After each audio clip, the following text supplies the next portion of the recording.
What the Hey, how you doing? doing? Alright, just chilling. Hey, can y'all hear me? Yeah. Yes.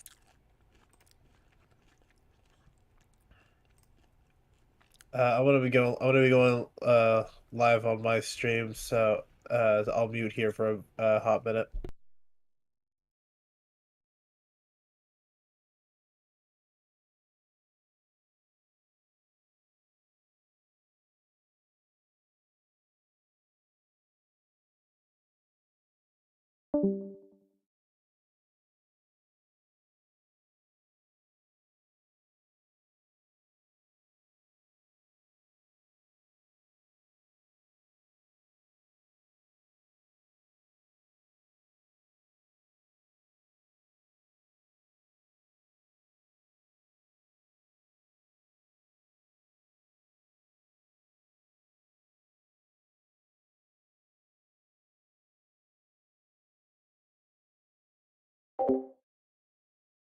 So, guys,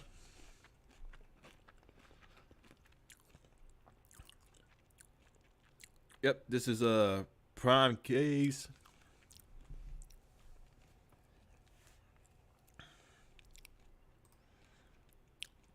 Yep, this is prime case, all black, everything.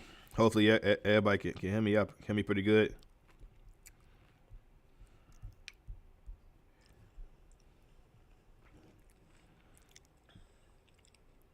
I'm just seeing me both. Hey, what's up, Keys? Yep, this is prime case, all black, everything. Hopefully, everybody can hear me up, hear me pretty good. I'm just eating some cereal, man. I've been at work since fucking 5 o'clock this morning.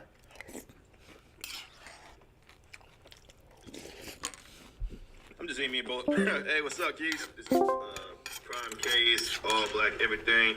Hopefully, everybody can hear me up, hear me pretty good. I'm just eating some cereal, man. I've been at work since fucking 5 o'clock this morning.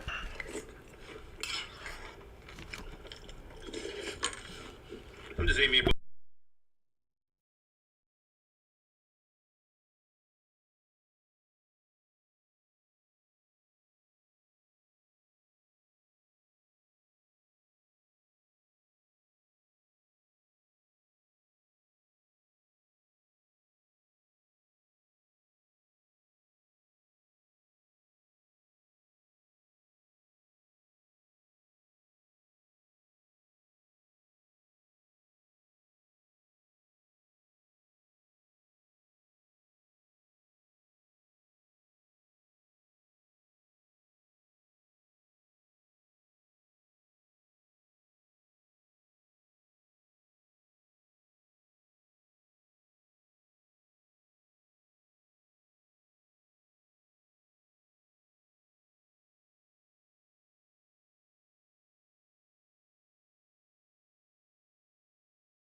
Hopefully, an echo doesn't come in.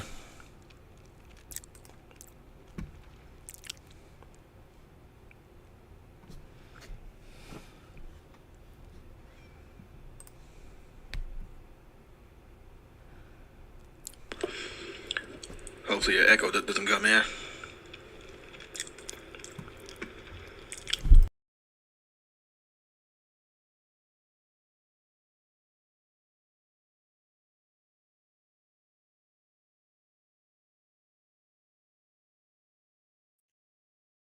I'm back.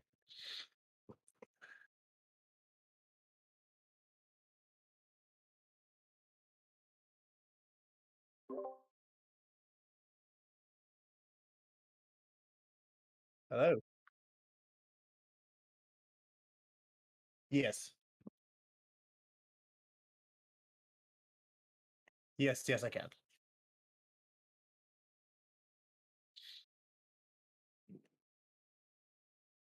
Just oh, I need to actually I need to spread my message far and wide. I have multiple places I can send my stream to, my link to my stream to. Just oh, I need to actually spread you spread my message far and wide. I have multiple places I can send my stream to, my link to my stream to. Oh, you have it echoed to where I can hear myself in your mic. Yeah, I'm trying to make sure I don't have a huge echo in my stream. Yeah, it's definitely noticeable.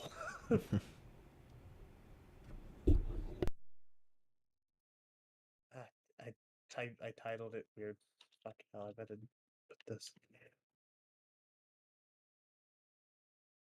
I can add my own tags.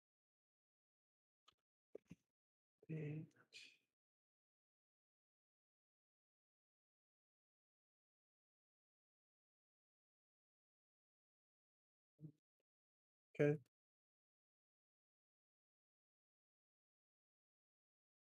Try to get this also done. Hey, what's up, cuzzo? Yeah, glad to see you finally joined in my stream.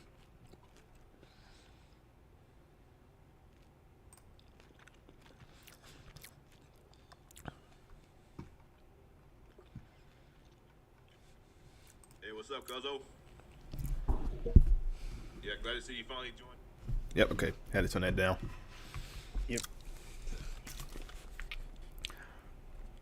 Okay. Anyway, what's going on with you, man? Everything straight? Everything good? So far so good. Was able to completely avoid the rain because I was smart enough to, back in summertime when my work did a raffle thing and I won $100 worth of merchandise.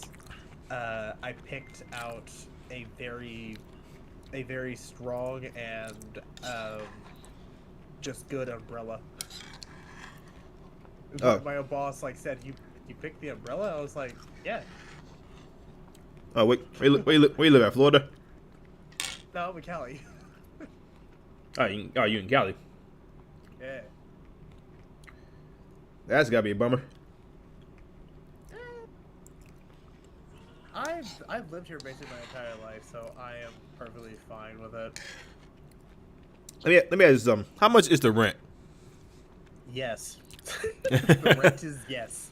It's a lot.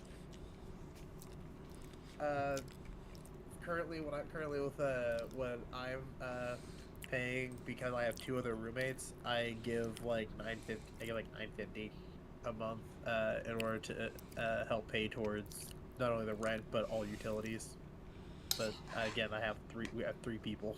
So Wait, you say you had 2 roommates, and how much is the rent and the utilities? the last I checked in terms of getting everything covered, close to 2,000. And that's for a 3-bedroom. 2-bedroom. A 2-bedroom for $2,000. How big is it? What's the square footage? Not that big, actually. It's very unfortunate. That's a freaking ripoff. Oh yeah, definitely. I feel like it's starting to go back down. It's just the apartments that we're currently in are they luxury? Term. Are they luxury, or is it? No, it's not. They're not luxury. They're smarmy. They're really good. They're really good apartments. It's just that they like to pretend they're 5-star when they're at best 3.5. Yeah, I ain't taking that bullshit. I'm much too nice. I'm not only too nice, I'm also much too what's the word? I'm much too flexible for my own good. My comfort level, I can be the most I could end up being the richest man in the world. I'll still want to have an apartment like what I currently have. I don't want a mansion. I simply want a small space where I can sit down, look at my screen, play my games, maybe even do this in the future. I mean, so, that's cool and all, but not for no 2 Gs, especially for a small apartment. Oh no, yeah, definitely. It's not currently it's not 2 Gs. I say it's around that because I say it's like close to reaching that because utilities, of course, when we're paying for them, we have to be careful on how much water and electricity we do use, along with all the Wi-Fi as well. So. Oh yeah, because there is a drought, a water shortage, a drought in drought shortage in California. Last time I checked, right? Yeah, so having to pay the water bill is the biggest issue that we'll occasionally have, not counting the Wi-Fi, like I said. But then again, I pay for my own Wi-Fi in order to stream more often, because my roommate's Wi-Fi, it's under their name, so they have the bill for that one. I use it like for my phone. And my PlayStation, but that's very rare nowadays. Right. Well, not the of course I use the phone all the time, but PlayStation's rare. Shit, I lost track. But yeah, but yeah, I help pay into that because I'm still technically using their thing while I still have my own Wi-Fi/router now, which I have hardlined into my computer, so I can do this without worrying of making them hit their cap and having them overpay. Right. Yeah. I ended up learning that. Yeah. So and sometimes you just gotta take what you can get. Not for I know California where it's like it's like really bad. Like the expenses is way more over there than it is in like in some other states. Like I'm definitely not doing that. Yeah, but the pay is better. It was better. Like currently, what I'm getting paid for my current job, I'm a merchandiser. I think last time I checked, it was like $18.50 an hour plus double time plus overtime with holiday pay, guaranteed sick leave. I have a union.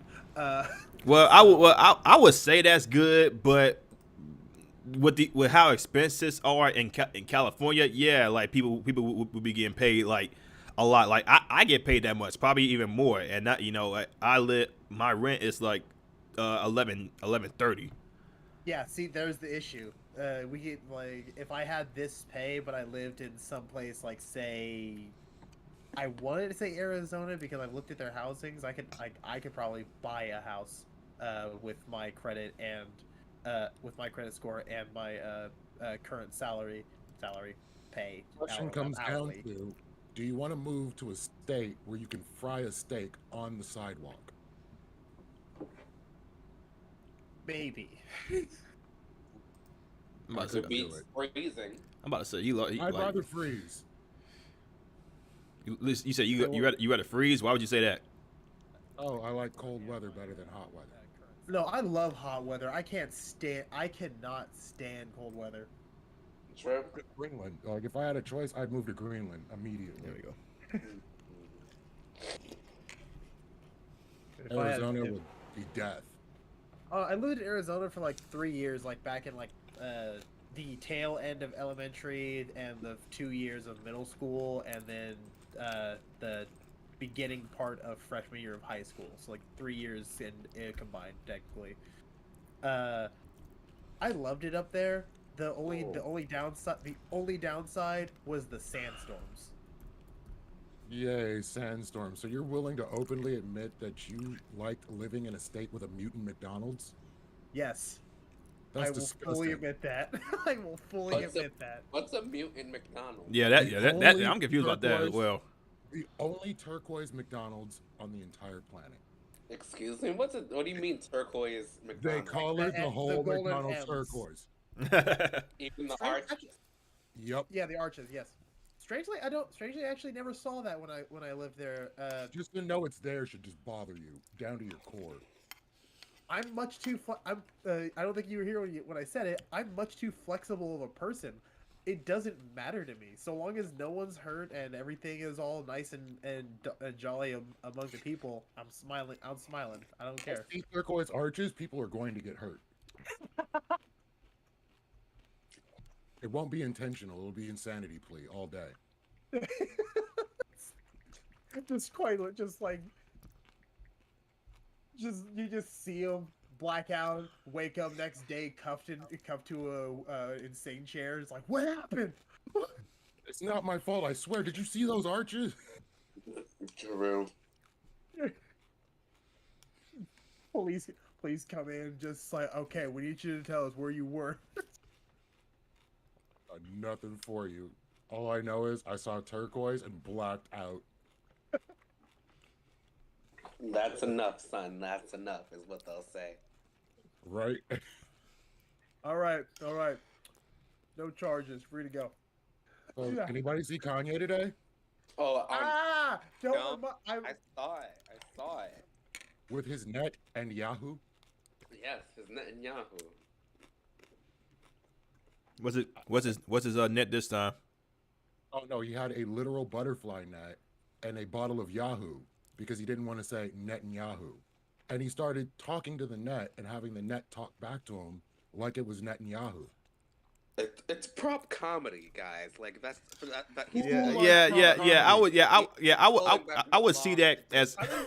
I would see that as as comedy and not actually not because everybody. He's pulling from a long tradition. Okay, guys, come on, like improv, like And you who know. here cried Hold on. when Gallagher died? When Gallagher died, who cried in this room? Which Hold on. Gallagher? Now I gotta.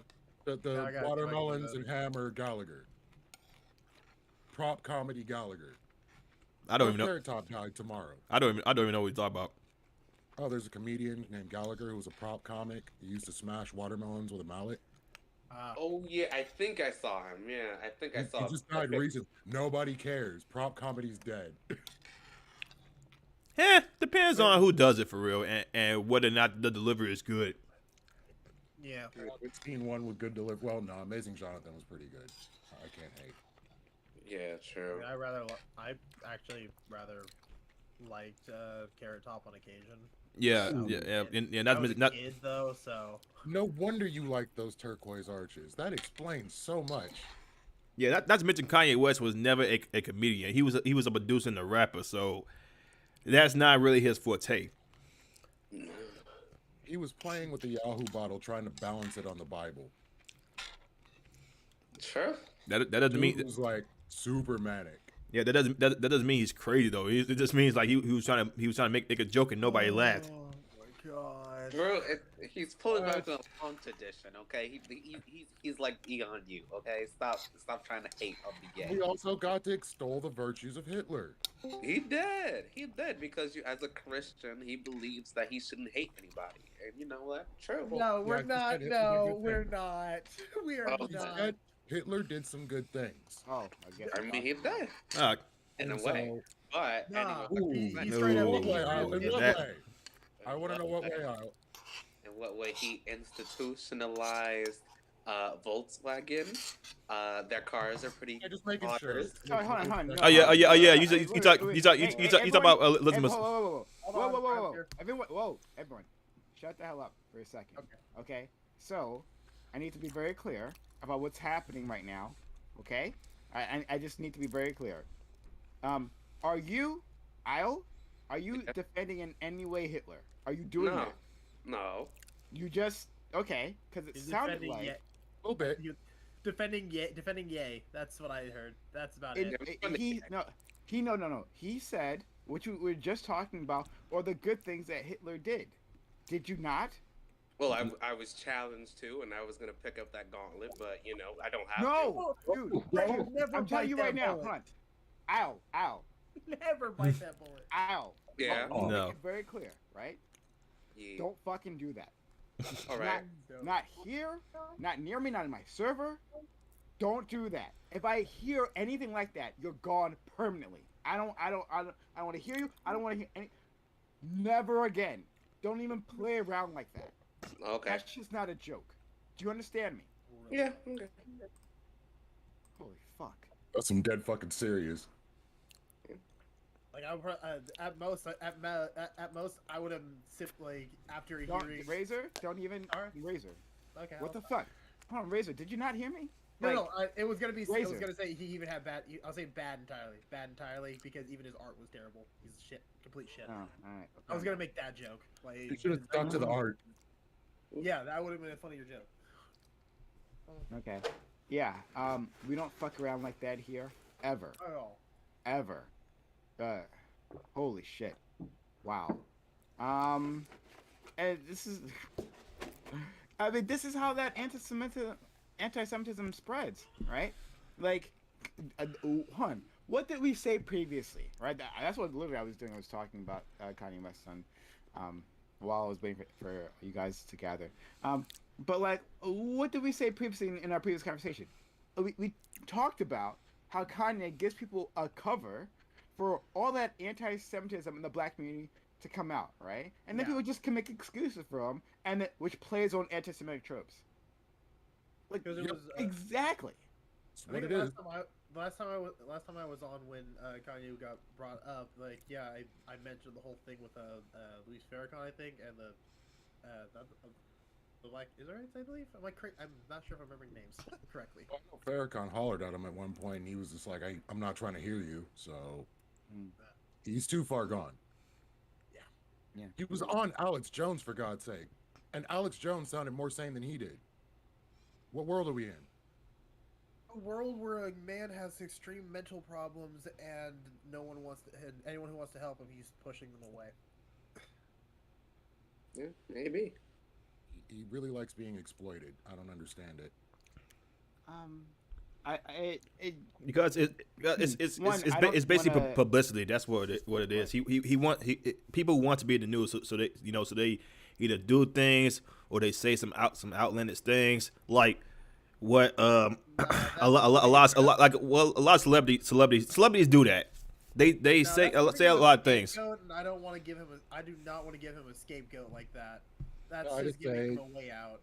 These Saying alt-writers are taking advantage of his mental illness to make some money and screw with politics, and it's disgusting that it's being allowed to happen. He is being preyed upon. So I don't know. So like, What? I don't like. And like, hold on. Before I say what I'm going to say, I don't have any true insight into like Kanye as a person. Right? I don't have that. So I'm just gonna state what my perspective from the outside is, but I could be wrong, right? Maybe our friend Mordecai here is right. But like, I hate the idea of us like even giving him a little bit of a pass for because he clearly has mental health issues, right? And saying that he's being used. Well, there are other people who have mental health issues, similar mental health issues, who don't praise Hitler, right? Like that's True. the thing, right? So, that mental health issues don't equal Nazism, right? Those things aren't synonymous. So, he just happens to have the mental health, which causes him to just straight blurt it out the entire time. Well, I don't know. Doesn't Well, there are racism. people who are rational who That's who how I just see it. they're white nationalists who just blurt out. Nick Fuentes blurts out all the time. Him. Yeah. That's the difference. Kanye's just stupid with a mental illness, and Nick Fuentes is just straight stupid. He might have mental illness though. Who knows? No. He's just a full blown fucking racist. That's what he is. Yeah, I wouldn't call Nick Fuentes stupid. I think he I don't know how like what a blazing intellect he might be, but he's at least a smooth enough political operator to have wormed his way into Kanye's circle to do these things. So I think that he is being used on Mordecai. I was actually just saying that. I gave like a whole monologue of how I thought that Kanye is being used mainly by Candace Owens. Message. Yeah, they recognize. Yeah, no, Candace Owens, another piece of shit.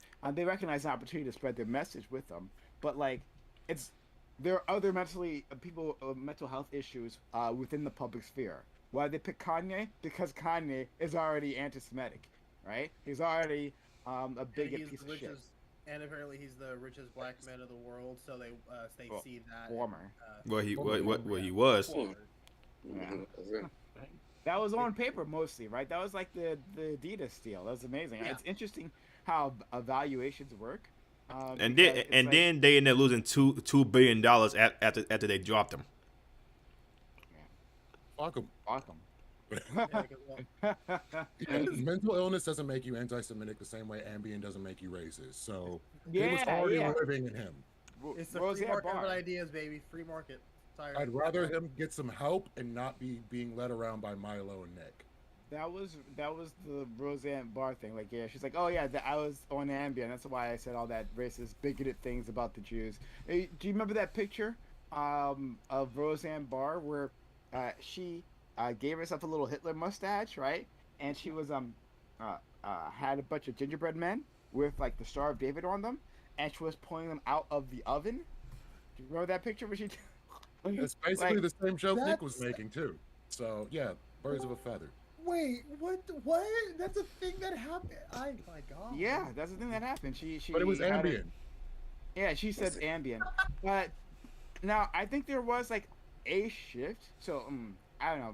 Maybe I'm about to contradict myself. That's a possibility. Okay, all right. But I think there was a shift that happened within. I ain't know what the hell what was going on with this dude. I thought somebody came in with some straight voodoo shit. Oh. There was. It is Okay. voodoo, just so you know. Like it's That is fair. Well, I don't, well, There was a moment where Roseanne Barr, I forget what happened exactly happened to her, but like, either she was in an accident or fuck, I can't. It's hard to remember the story, right? I'm just trying to remember that story.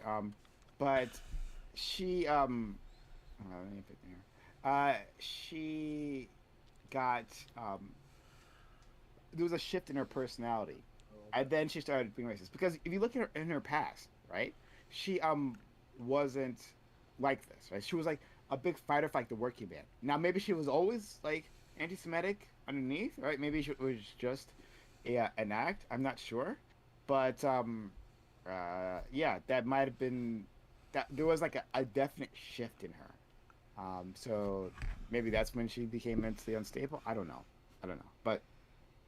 I'm not making an excuse for her. Fuck Roseanne Barr. Fuck Tila Tequila is another one who went down the same route. If you guys remember who Tila Tequila was, she was that celebrity reality show star, like one of like the first big reality show stars in the modern age, right? And she had like a few dating shows and whatnot. But if you kept up with her afterwards, yeah. She went down the Nazi route. So I don't know. Now that I'm thinking about it, Waterkai, maybe you're more right, because that's the other person. I know. I think I might have mixed the two. It might have been Tila Tequila who had the accident, who like had some sort of physical accident, and then after that she changed. So maybe it is. Maybe it's just a symptom of their mental health. Maybe they think people are after them, and people say, "Well, the Jews are after you, so that's your enemy." I don't know. So yeah. Basically, now here's the thing. Basically, when some people say that, they mainly mean the people who are in charge, like who own the majority of the companies, who just happen to be Jewish. That's what they mean by that. They don't mean the entire community in general. They just mean like the people up top who own the majority of these companies, like who own the majority of the music industries, who own the majority of the movies industries. Then name them. Don't put it on an entire people. That's messed up, and you can get them hurt. That's true. Yeah, that is true. I will give you that. But some of them made it abundantly clear that no, we're not targeting like the entire Jewish community. Some of them made that abundantly clear. It's just sometimes you can't say who it is because it might put you a bigger target on your head. Yeah, but Kanye wasn't doing that, so we can just acknowledge that, right? Like there might be a Well, he did did. Well, he did name his trainer, which after that but then he he got. talked about DEFCON going DEFCON 3 on all Jews, right? On the Jews and all that other stuff, and then of course praising Hitler, right? Like we can understand that. Like while maybe other people are trying to have a nuanced discussion, that Kanye wasn't. correct? Yeah. That's what I got. When somebody did try to have a semi-nuanced discussion, he walked the hell out. On Tim Pool. Temple, I really no, no, like no, this no, no, whole, no, but no. I Temple yeah. didn't. No, he didn't.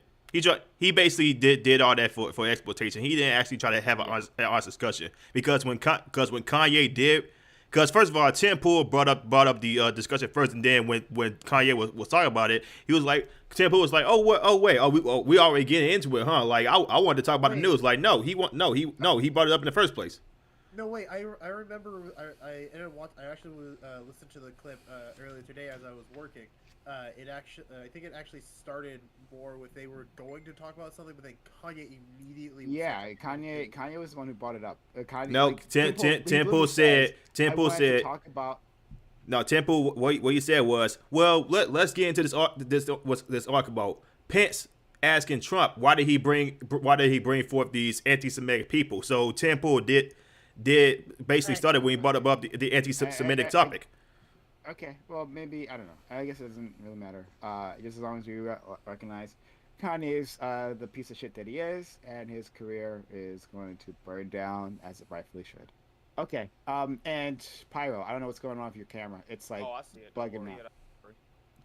Okay. Rudy was getting to. All right. Suck with the Matrix. So, I got well, canceled. we're gonna get started.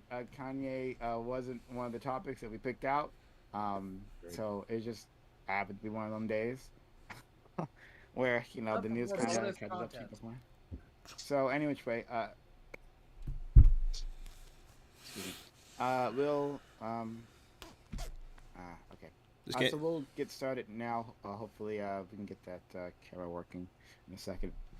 Oh, there he is. Okay. Oh, let me. Sorry. I gotta Turns out, redo like, this. One of my secondary cameras like bugged the fuck out. So like whenever I turn it on, it just like cancels out on me. I get like fucking interrupted. My stream froze, and I have the worst face. I have the worst freeze face. Holy shit. Okay. So let's get started. All right. So hello everyone. Thanks for being here. This is All Black Everything Roundtable, which we have Thursdays 8 p.m. Eastern. Got a great group of guests here, and hopefully some good topics. So we'll start with my main man, Joe Lewis. Right? We call him MVP for a reason. Joe Lewis is back here with us. Joe Lewis, thanks for stopping by. Yeah, thanks for having me. We also have Pyro, a mod here. Thanks for being here, Pyro. Nice to see you. We haven't seen you in a while. Thanks for having me. I got a little bit of time off before I start this new job that's paying me a whopping $18 an hour. So don't make Nice. So you're done with Amazon then? Hell nah. Hell the fuck nah. Fuck Amazon, bro. Okay. What kind of job is it? Unless you don't want to share. That's fine. It's healthcare and whatnot. I'll basically be housekeeping and doing chemical, basically maintenance shit at a retirement home for old folks and whatnot. 37 hours, $18 an hour. Like I'm making good money. I can't even Okay. about that. All right. And will you be working this nights as well? Oh hell no, hell the fuck no. I'll be working mornings. So like Okay. you'll be able to see my ugly mug around here like spitting bullshit at y'all. But like Okay. I'll just be a little bit more toned down. Okay. You're like super quiet. I don't know what's but like your volume is like super low. Just putting that there. But we hear what you said.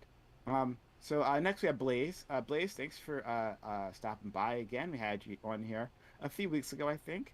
So how are you, Blaze? I'm doing pretty well. Thanks for inviting me. Just came from a 15-hour shift, and I'm still wide the hell awake. And now I'm ready to do this for like another 5 hours. So that's gonna be an entire day where I'm awake. Then I'm gonna still be up playing video games with my clan. Okay. Well, what game? Yu-Gi-Oh or Call of Duty. Modern Warfare 2. I know. It was Joe Lewis who went down that route, and I think also maybe GSU, but GSU Gambit. But Joe Lewis was like a big into the Yu-Gi-Oh dueling. We'll have to ask him hopefully when he comes back. No, Master Duel's pretty fun. I'm still here. You do Master Duel? Yeah, from time to time, yeah. Shit, you got get you on my clan, dog, because we hardcore old school Yu-Gi-Oh players. We not into that whole you negate one effect, we automatically quit. We ain't those type of bitches. Okay. Okay. Negate, All right. negate, Well, negate. we love to start making connections between people. Love to see it. Let's go to our friend Razor. Razor, thanks for stopping by. Once again, nice to have you. Hey, thanks. Just myself came back from almost 12-hour shift. Luckily, I was able to keep myself able to get home at a good time, set up, be able to have my stream going as I join you guys here. Razor Sharp Gaming 96. Feel free to watch from my end. Help me get to affiliate. Okay. All right. Let's go to Isle. Isle also, thanks for stopping by. Thank you. Moving a little bit too close to the sun real quick there, but I'm done with that at the moment. I also had a day at work, and now I'm here because I love being on All Black Everything. It's really nice way to spend a Thursday, and I want to thank you for inviting me here. Okay, thank you. All right. Water, Kai. Friend, thanks also for jumping in. We always appreciate having your your opinions, your insights here. How are you? Great, and the best place to be on a Thursday, the ABE panel. I'm humbled to be here among all these great minds. It's going to be a great night with great topics. Let's go. Okay. Well, thanks so much. All right. Topic one. Too many young hip hop artists have died recently due to violence. A new article argues that this isn't due to the hip hop culture, but rather systemic racism that produces volatile young men. Do you believe that? Is hip hop completely blameless for the deaths we see? And what about the audience? Do they have any culpability due to their demand for violent music? So yeah, there's like a whole list of people who we've lost, uh, uh, and one of them I think died like very recently, like a few months ago actually. Um, and it just kind of keeps happening. Take off. Yeah, take off from Um, Migos. might have been. Yeah, I guess yeah. I don't, I don't know any of them. But this just keeps happening, and people are wondering why. And there's a certain group of people who will say like, yeah, it's just hip hop, right? Like that is definitely the issue. Others will say, well, no, it's racism or whatever, right? But like, what about both? I don't know. So I'm just curious where you guys see the balance here. We'll start with our friend Joe Lewis. Um, I think what is true is the way these conversations around rappers is framed is like it's always framed in such a way where it's trying to paint this idea that it's like unique with rappers and hip hop culture, and I think that's incredibly disingenuous and just politically dishonest. Um, what is true is that there's an epidemic of violence and a normalization of violence in America, and I think people might feel like it's profound or tragic, or especially tragic in a particular moment, because these niggas are rich. Fuck them. Like, let's be like, what are we doing here? Like, we gotta stop like idolizing celebrities and using celebrities to like wake up on things. Like, for fuck's sake, like Near Hall was shot in Newark this weekend. He's 18 years, sorry, he's 15 years old. There was a there was a dude who was found just with multiple gunshot wounds in Newark the other day too. There was an 18-year-old who was shot in Patterson. Um, sorry, let me rephrase that. An 8-year-old was for like attempted murder, for like because some of that he shot like an attempted robbery. And then there was a cop who killed his ex-girlfriend and killed himself in Deptford. And then there was like a man in Milford the other day too, who was just found with a gunshot wound and died. Like, and I'm in one of the states with the strictest like gun laws in the country. So like, yeah, there's an epidemic of violence. There's an epidemic of gun violence, and just because some black people are rich and they can say some like slick rhymes doesn't mean that they're immune to these conditions. Um, I wish that people. I mean, it's nice to know that so many people are so lazy and don't give a shit. Because if they cared at all about these situations, they wouldn't wait for some nigga at a Waffle House to get blasted to start caring about violence in America. I don't know. I think we got to keep our eye on the ball with things in America, and we shouldn't like wait until a celebrity like outlines that, hey, this is a problem for us too. You know, like, I don't know. Let's go to our friend uh, Pyro, who of course takes this moment to. I mean, he knows it's coming to him, right? Naturally. Naturally. I hope my audio is better. I fiddle with my audio a little bit. Yeah, much better. Thank you. Okay, cool, cool. Yeah, no, I think Joe kind of hit it on the mark, but I don't think that rap music is inescapable when we have this issue for this when we have this conversation. I mean, for the simple fact that like these are motherfuckers who are made in these communities. Like the article talks about it in way more depth, and I think we'll get into it on the open panel. But like Joe said, like idealizing these celebrities and trying to make them out to be like fucking supermen or some shit when they just aren't that is gonna always lead to failure. Um, yeah, we have issues in the black community that we all know about, we all speak about that are systemic and shit like that. And then we're surprised when we see members of our community, like Joe said, who are rich as fuck, who have quote unquote made it out. They're still acting like, you know, the same mentality of like, why are we fucking surprised? There are systemic issues in that, and like niggas don't change on a dime just because they got the dime in their bank account. That's just not how it rolls. Like some of the mindsets stay the same. Some of the lessons you learn growing up in them tough conditions do like implant themselves sometimes in negative ways, and it sometimes leads to shit that like we see happening on the street with some of these rappers. But like to just wholesale say like, yo, it's rap, that's what's doing it, like that's fucking bullshit. Like we're not gonna be out here blaming country music for like every time a school shooting happens. Like I'm not about to do it to rap. There's systemic issues in this country that like lead to our level of fucking violence that we see today. Let's go to Blaze, please.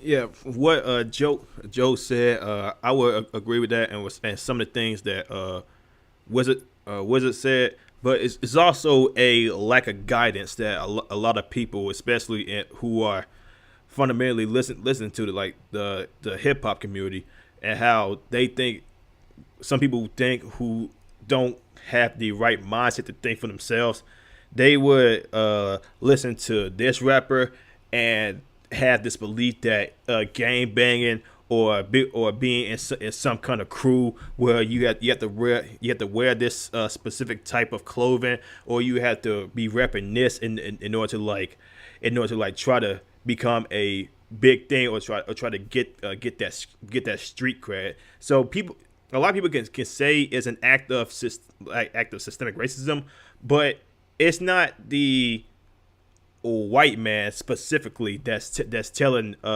some black folks out there, hey, we had to go out there and shoot these guys. While when we was living in these conditions, we had to take a oath, or we had to do something terrible in order to get into this kind of group. So people can blame systemic racism all they want, but people have their own choices to not act violence, or not act violent at all. It's this whole, well, people are doing it because of street cred type of talking point, and that talking point has damaged the black community for a long time now. And the fact that because we have no authentic or no good guidance in our community, because a lot more people are listening to rap and thinking this is the best way to make it, or this is the best way to try to do it. There is going to be a lot of people who just think like, probably doing stuff like this, or what they say in rap. This is how we're gonna make it. So it's a total like a guidance that's basically the main factor of a lot of people, especially in the rap game, getting shot and killed. A lacking guidance. Yeah. Let's go to Razor. Sorry, I had my mic muted. So I'll fully admit I might be a bit of a fish out of water here. I for the longest time I kind of ignored anything that had to do with hip hop or the rap in general. It just wasn't my forte or my favorite genre. Uh, in terms of how the communities were, I was sheltered, so I don't know a lot. I have definitely heard the stories of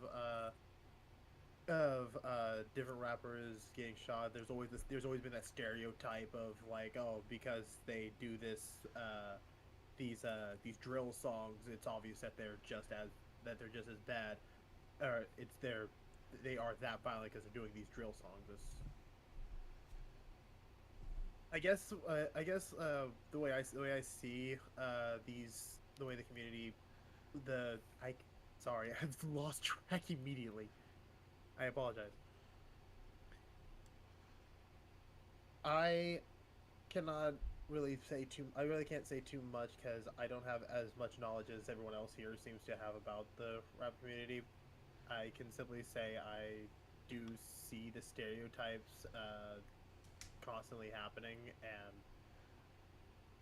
the violence can kind of tie in with sys- with some systemic issues, especially poverty, and them being able to using hip hop and rap in order to get out of said poverty, which can obviously still lead to the. Okay.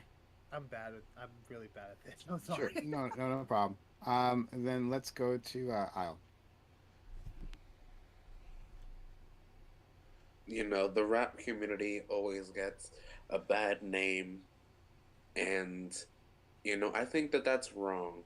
I remember, like in the '90s, listening to the music in the 2000s when I was a little bit old enough to understand some of the lyrics.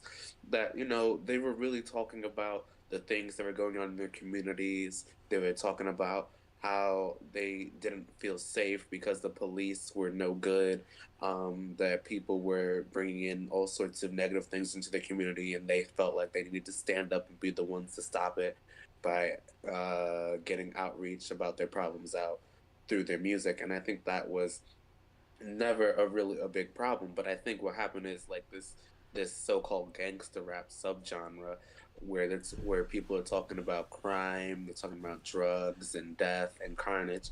I think that is what's giving lots of people a bad idea of what really rap is supposed to be about. And I think that when these young rappers are getting involved in things of this nature where they die into violence, I think that that is a very sad thing because it's always sad when someone loses their lives. But it's not the only problem. There's also like lots of drug problems. Like Juice World uh, died of an overdose apparently, and you know that was like not really good because I liked his music a little bit. Um, so I think that these are not necessarily in depth, you know, like intrinsic of the rap genre. And I think we need to be a little bit careful when we talk about these things because it's not just that they're rappers and so they deserve it because it's just what their life is. But there's something going on with the youth, especially in the youth of these music industries, that are leading them to make very poor decisions with life altering and sometimes life terminating effects. And we just need to talk about it and see if we can push forward with a new way to help these this new generation out. Thank you. Mordecai. On this subject, I partially want to blame the industry itself for perpetuating music that dehumanizes our own people. We put out the message that dehumanizes ourselves and creates a perpetual violence against ourselves. But there was a period in time where hip hop was used to show the state of the community and what you're around. You go back to the message, Grandmaster Flash kind of stuff. That was explaining the situation that they were living in. Then somewhere along the line, it got perverted and something came from it that should not have been celebrated or monetized for that matter. So you got a period, I want to say late 90s, early 2000s, a conscious period where Common, Erica Badu, all these other rappers were coming out They were putting out a positive message. I don't know how lucrative it was for the industry itself, but nobody was getting killed in those circles because they weren't dehumanizing anyone. They weren't promoting violence. So I'm going to say it's partially the culture and partially what promotes the culture that is causing the violence that's happening to these people. Because one of the people I consider very tragic that died was Extentation. Dude didn't seem to be in the hood like that. I don't know what the whole deal was, but they knew who he was, how much money he had, and what he was doing, and he was assaulted and died. And I don't feel that really had anything to do with the music itself, but the perpetuation of dehumanization in the culture to hurt ourselves. Here's the panel.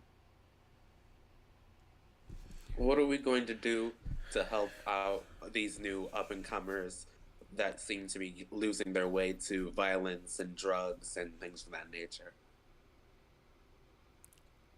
They need guidance, but nobody's really stepping up to do that. Well, and Partially, Well, this who, is well, it's, who that's a can great question.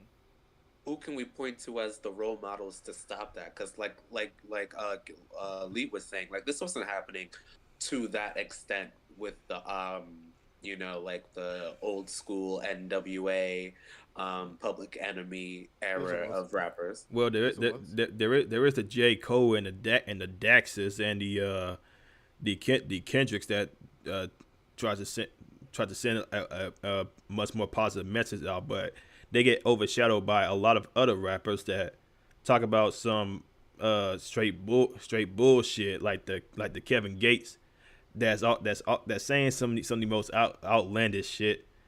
And it's all but because they try to speak in a more positive note and try to get people to like actually think about some stuff, like and Ice Cube did the exact same thing some years back, but a lot of people was not even in his radar because he wasn't he was a old school guy that was still rapping in this new school generation, and people just toss him aside for like this. Oh, we just trying to get turned. We just trying to have a good time. We ain't trying to hear some positive messages. It's it's the mentality like that, and like some people who listen to hip hop, where they're more worried about getting turned up than actually listening to a much more positive message. So that could be a contributing that is a contributing factor of a lot of problems with the hip hop community. I have a big beef with Ice Cube, especially because he was one of the people that pioneered gangster rap, and that wasn't his lifestyle.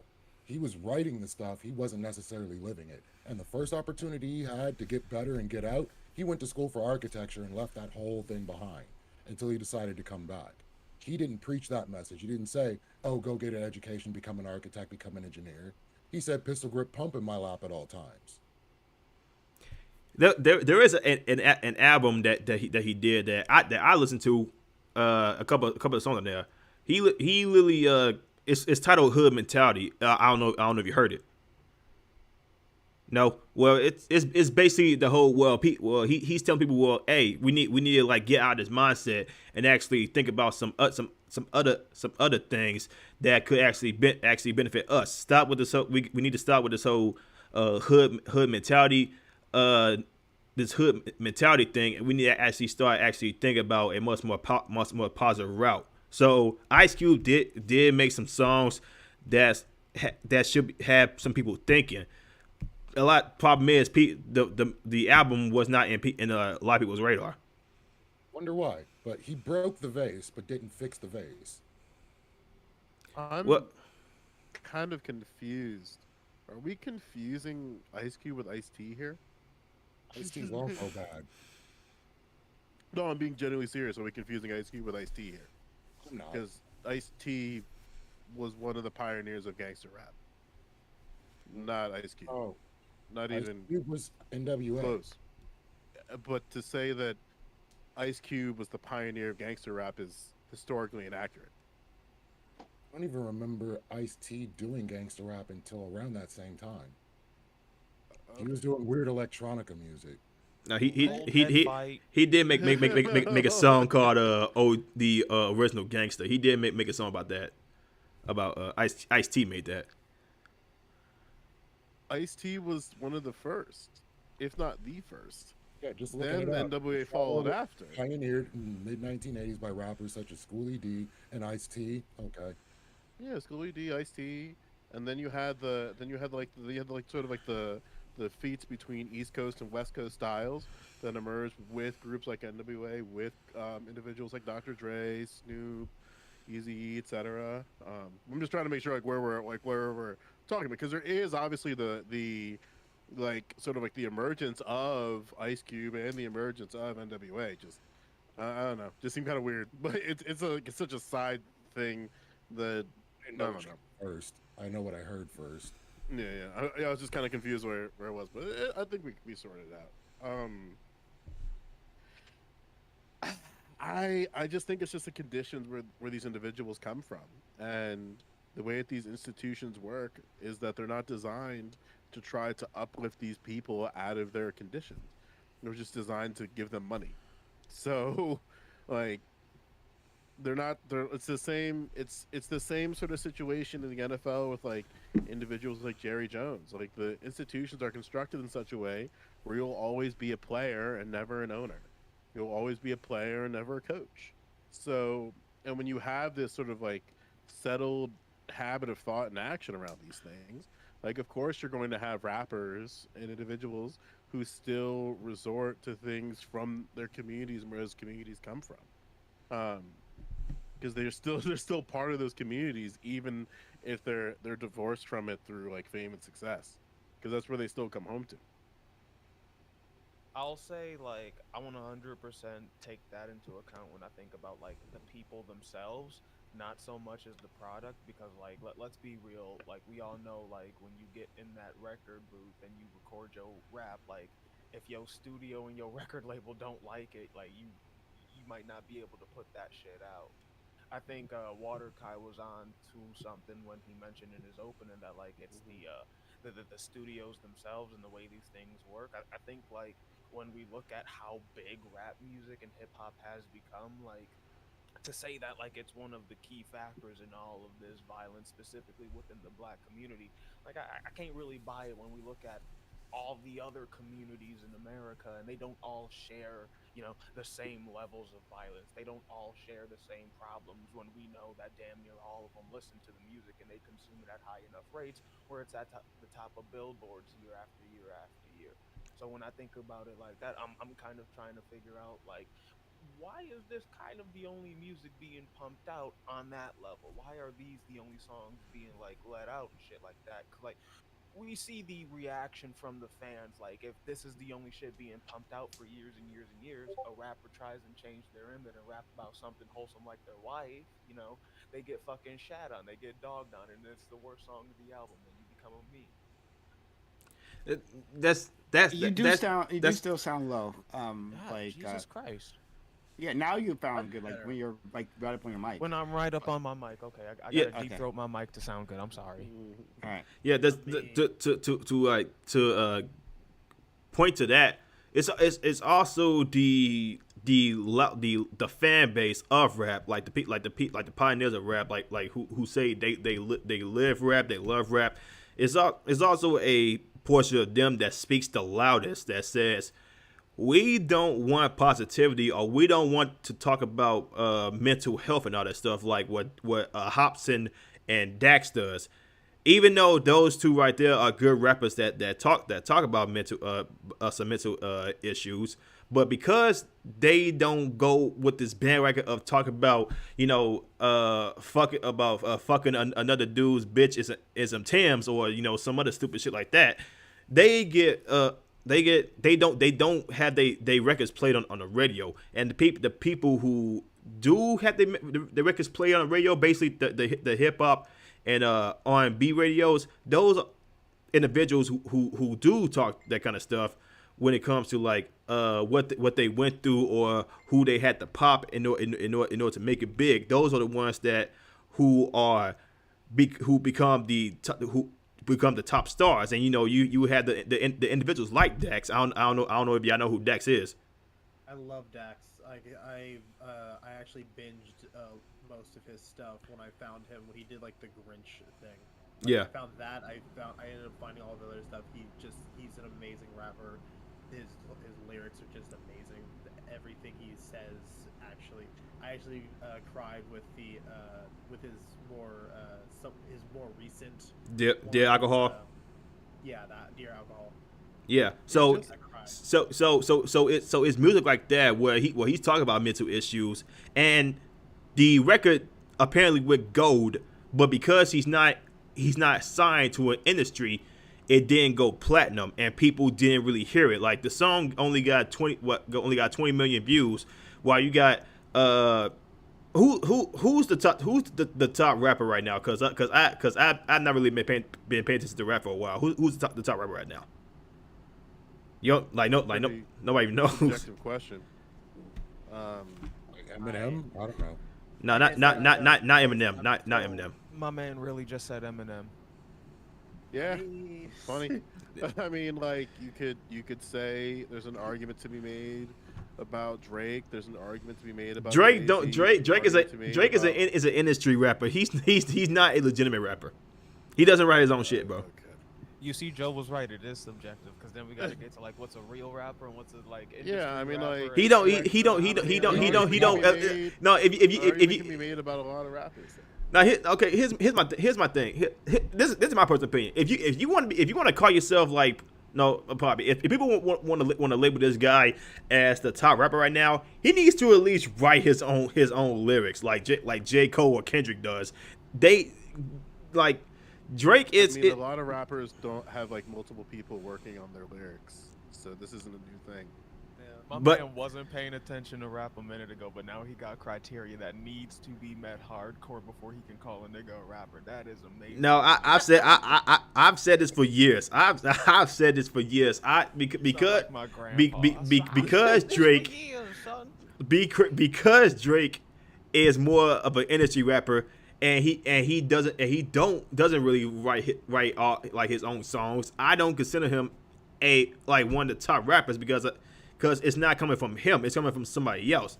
Like once again the Daxes, the Hobsons, the Coles, the Kendricks. They write their own lyrics. Drake barely even does that. He can do a freestyle from here and there, say about oh yeah he's talented, but it doesn't really mean anything for real. I mean, would you put him above Denzel Curry? I never even heard one fucking Denzel Curry song. That's amazing. Didn't Denzel Curry do Ultimate? JID, Nas, like I have heard JID, and I do like Nas. His recent album that he just came out with, I liked it, especially the song Recession Proof and Hood to Hood. I like those songs. I guess like the thing that I'm kind of stuck on is there's a level of just like individuality that's kind of baked into like the subtext of this discussion a little bit, and like we can recognize that it's just bullshit. Like the idea that we are able to like have full facility over the decisions that we make is just kind of just like bullshit. That I don't we think are, it's bullshit, Joe. I think we're a product of our conditions. I think they Like, covered it really well in the article that when these dudes become millionaires and shit and they become rich and they become famous, like they're still taking all of their life experiences. Like you said, I'm kind of agreeing. I just don't agree with the bullshit. Like I agree what you're saying. Like they are products of like their environment and shit, but they're just becoming rich. And like they highlighted that in the article. Like when this like he became rich, the Migos rapper that died, you know, it's not. You know, he's just dropping everything and like he's becoming like a new man. Like he's carrying his mindset. He sees someone he doesn't like, you know, it's on sight, just like it'd be for, you know, a poor, regular, degular, you know, worker Joe like the rest of us. Like we have those relationships, we have those urges and shit. And he just got a lot of money. Like yeah, I think like when I say bullshit, I mean insofar as like America's a violent country, and any opportunity that media and politicians and like especially politicians have a like if they can vilify music as the reasons to why culture is falling apart, especially reactionaries, they'll just take it. Where it's like, no, we can recognize that like the conditions that people are under result into like these results aren't like surprising.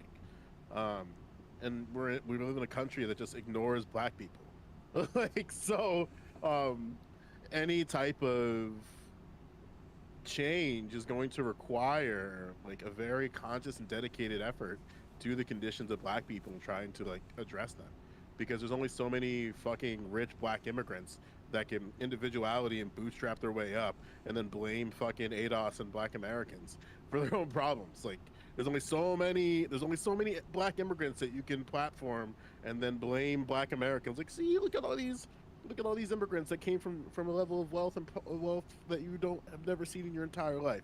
But you need to fix your problems, Black America. Like, it's kind of My thing with that is because we have some so-called leaders, and I'm using that in quotations because we don't really have leaders in the community that actually talk about some problems. Like you get some people talk about Al Sharpton is one of the leaders of the black community. Barack Obama is one of the leaders of the black community, but they were not really leaders. They just talked about certain things that they say, we need to fix this, we need to fix that, but they actually discuss some things in our own community that we should be doing, which could be a contributing factor of why we don't get any better. Sometimes Barack Obama confused people on what being black is. He also showed that it doesn't matter if you're black. You too can be a mediocre president of the United States, and you too can bomb brown people. Like, right, okay, right, you're right. Like that's what he showed, but he also, to his credit, confused black people about what it means to be black, and confused black men and what it means to be black men. Like, this is the man that told black people to pull their pants up. Wait a minute. Can you expand on that, Joe? That Obama confused black people what it means to be black? Yeah, he overtly said. Yeah, no, he overtly said that there is no such thing as a black America. And then even in his rhetoric and how he talked about black people, he never overtly clarified the fight as what it means to be black in America, because he didn't care. It was never in his politics. It was never in the way that he was navigating. He just didn't care about black people. But again, he platformed himself to have race no longer as in like the forefront. And what that did for 8 years is confuse black people. Was that the only way that you can like bring along white liberals is be like, see, look, like black people, like, you know, we don't have to like have racialized politics. We don't have to have that. Look at me, an immigrant from that came into like me too, like a family of immigrants. Like there's just it was just kind of bullshit because that nigga ain't ADOS. Like, we know this. Like, there's just like, it's frustrating because that was baked within his rhetoric of like a lack of racialized consciousness, and he did that across 8 years. And then every time it came to like trying to actually address the problems that exist among black people, he kicked the ball. Whether it be about gun violence in America, whether it be about school shootings, whether it be about it's also a problem when it comes to like lack of education, like that people think some people think that if a black person is apparently too smart, smarter than some other black folks, apparently he's trying to be white and all that other bullshit. Is also like that kind of rhetoric that splits us apart, even though some people try to do things like in a much more smarter economic way, and that's also one of the traits that a lot of black Americans were missing. Actually, now we are trying to get a much better education, but we aren't trying to actually push for the entirety of the community to have like a better economic what's the one I'm looking for legitimacy. it's also that. So you brought up the point where Barack Obama basically said that, like, what, like you said, like, was what you said for what Barack Obama did, was that ever covered in the news? He said it outright. You said it outright. Okay, well, He said it. okay. He said that there's no such thing as a Black America. There's no such thing as an Asian America. There's no such thing as a white America. There's just the United States of America. And then that basically says, hey, all of you racialized people, shut the fuck up. Your racialized identity as it relates to America does not matter. That's what that type of language says. That I don't. People eat that up. I don't. Are we positive that's what he meant though? Like, what other way can we interpret that? Well,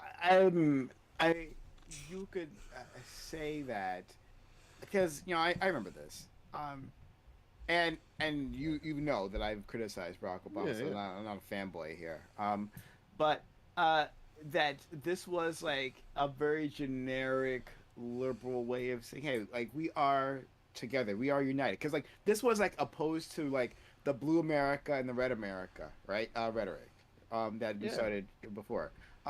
So this is like, instead of that, we are a united group, and that I mean, I guess that's pretty much it, right? Like we're just like united. I hear what you're trying to say in terms of like, well, this type of rhetoric, when you say something like that, it makes it like, it sweeps the like underlying disadvantages and whatnot under the rug. I hear that. Yeah. But like it's like like rah, let's come together, folks, right? Like it's like typical like a platitude of like an inspiring speech.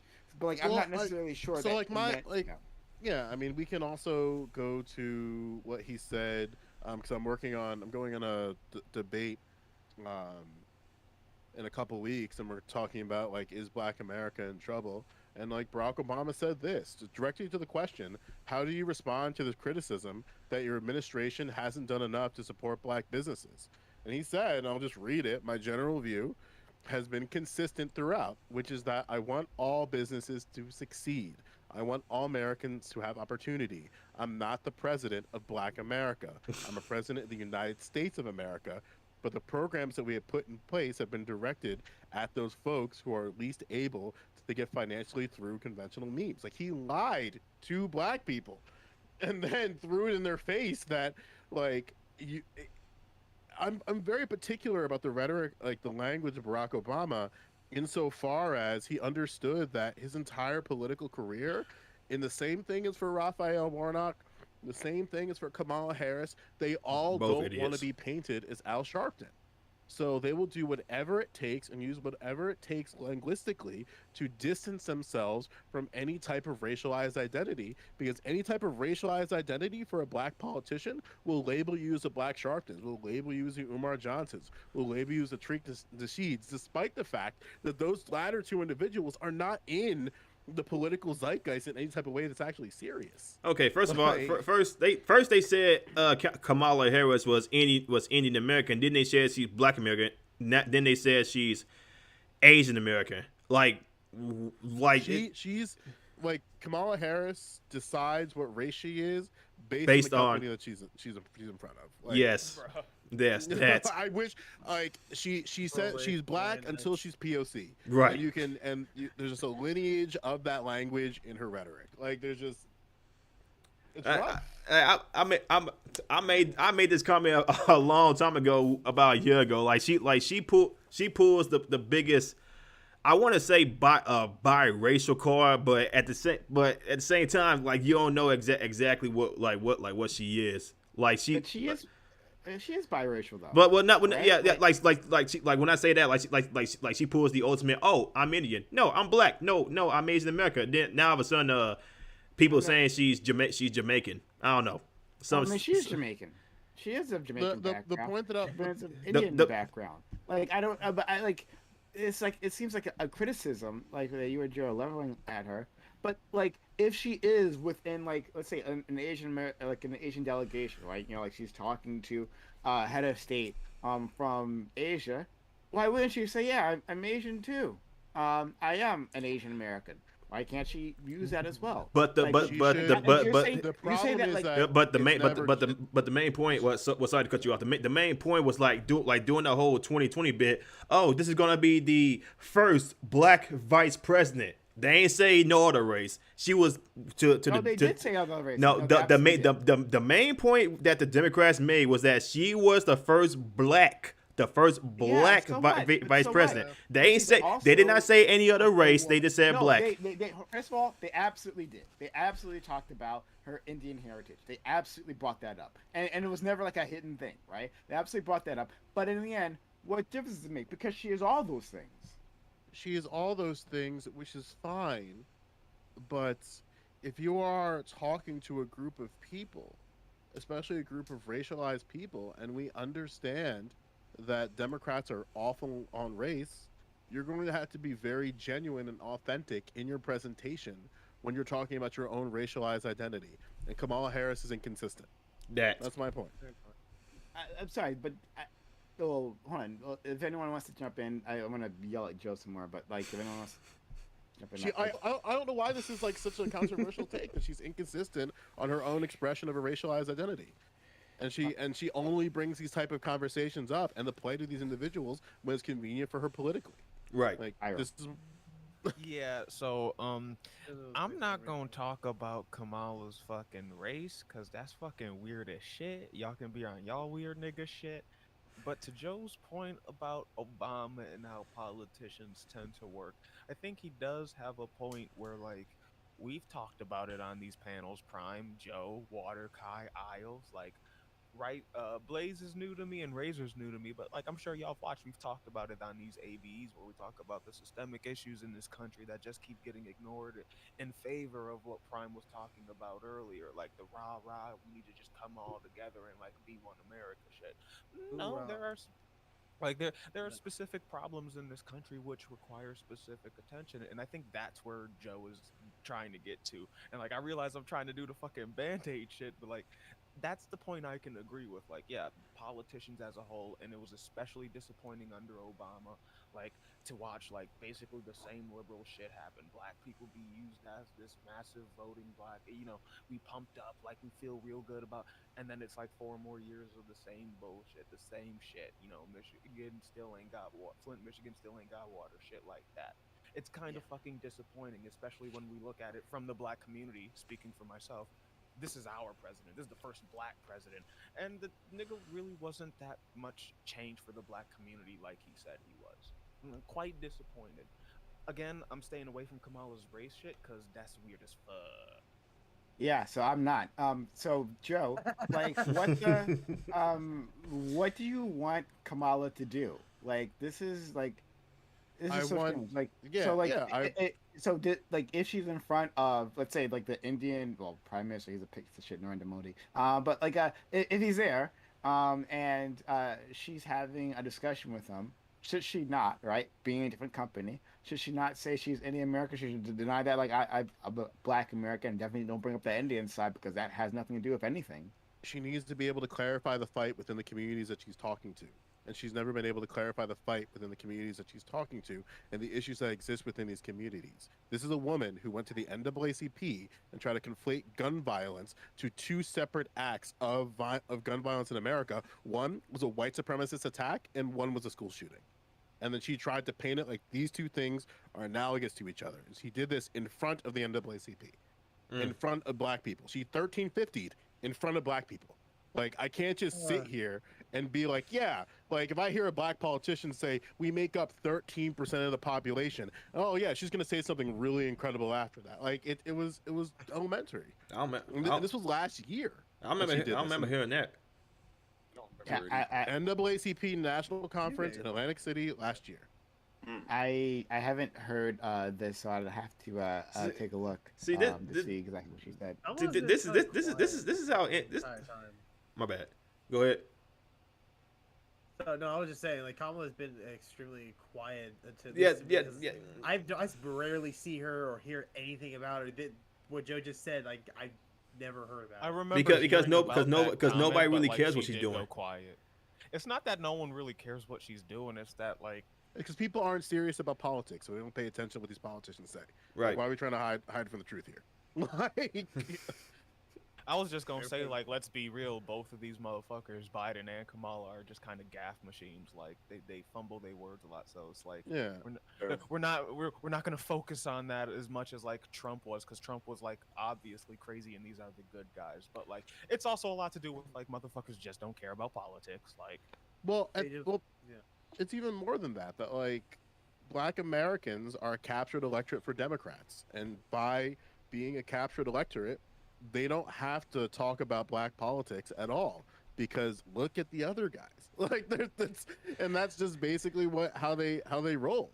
Where it's like they Basically, understand that like you're never ever going to vote Republicans, and even if you try to say like, oh, you're gonna leave, you're not leaving the party, like because you have no other option. Wait a minute. Right, Wait a I'm- minute. right, Hold on, I- pull back. Wait a minute. Wait, hold on. Pull back. I just googled her remarks, right? And I'm gonna read them. This is on WhiteHouse.gov. Think about it.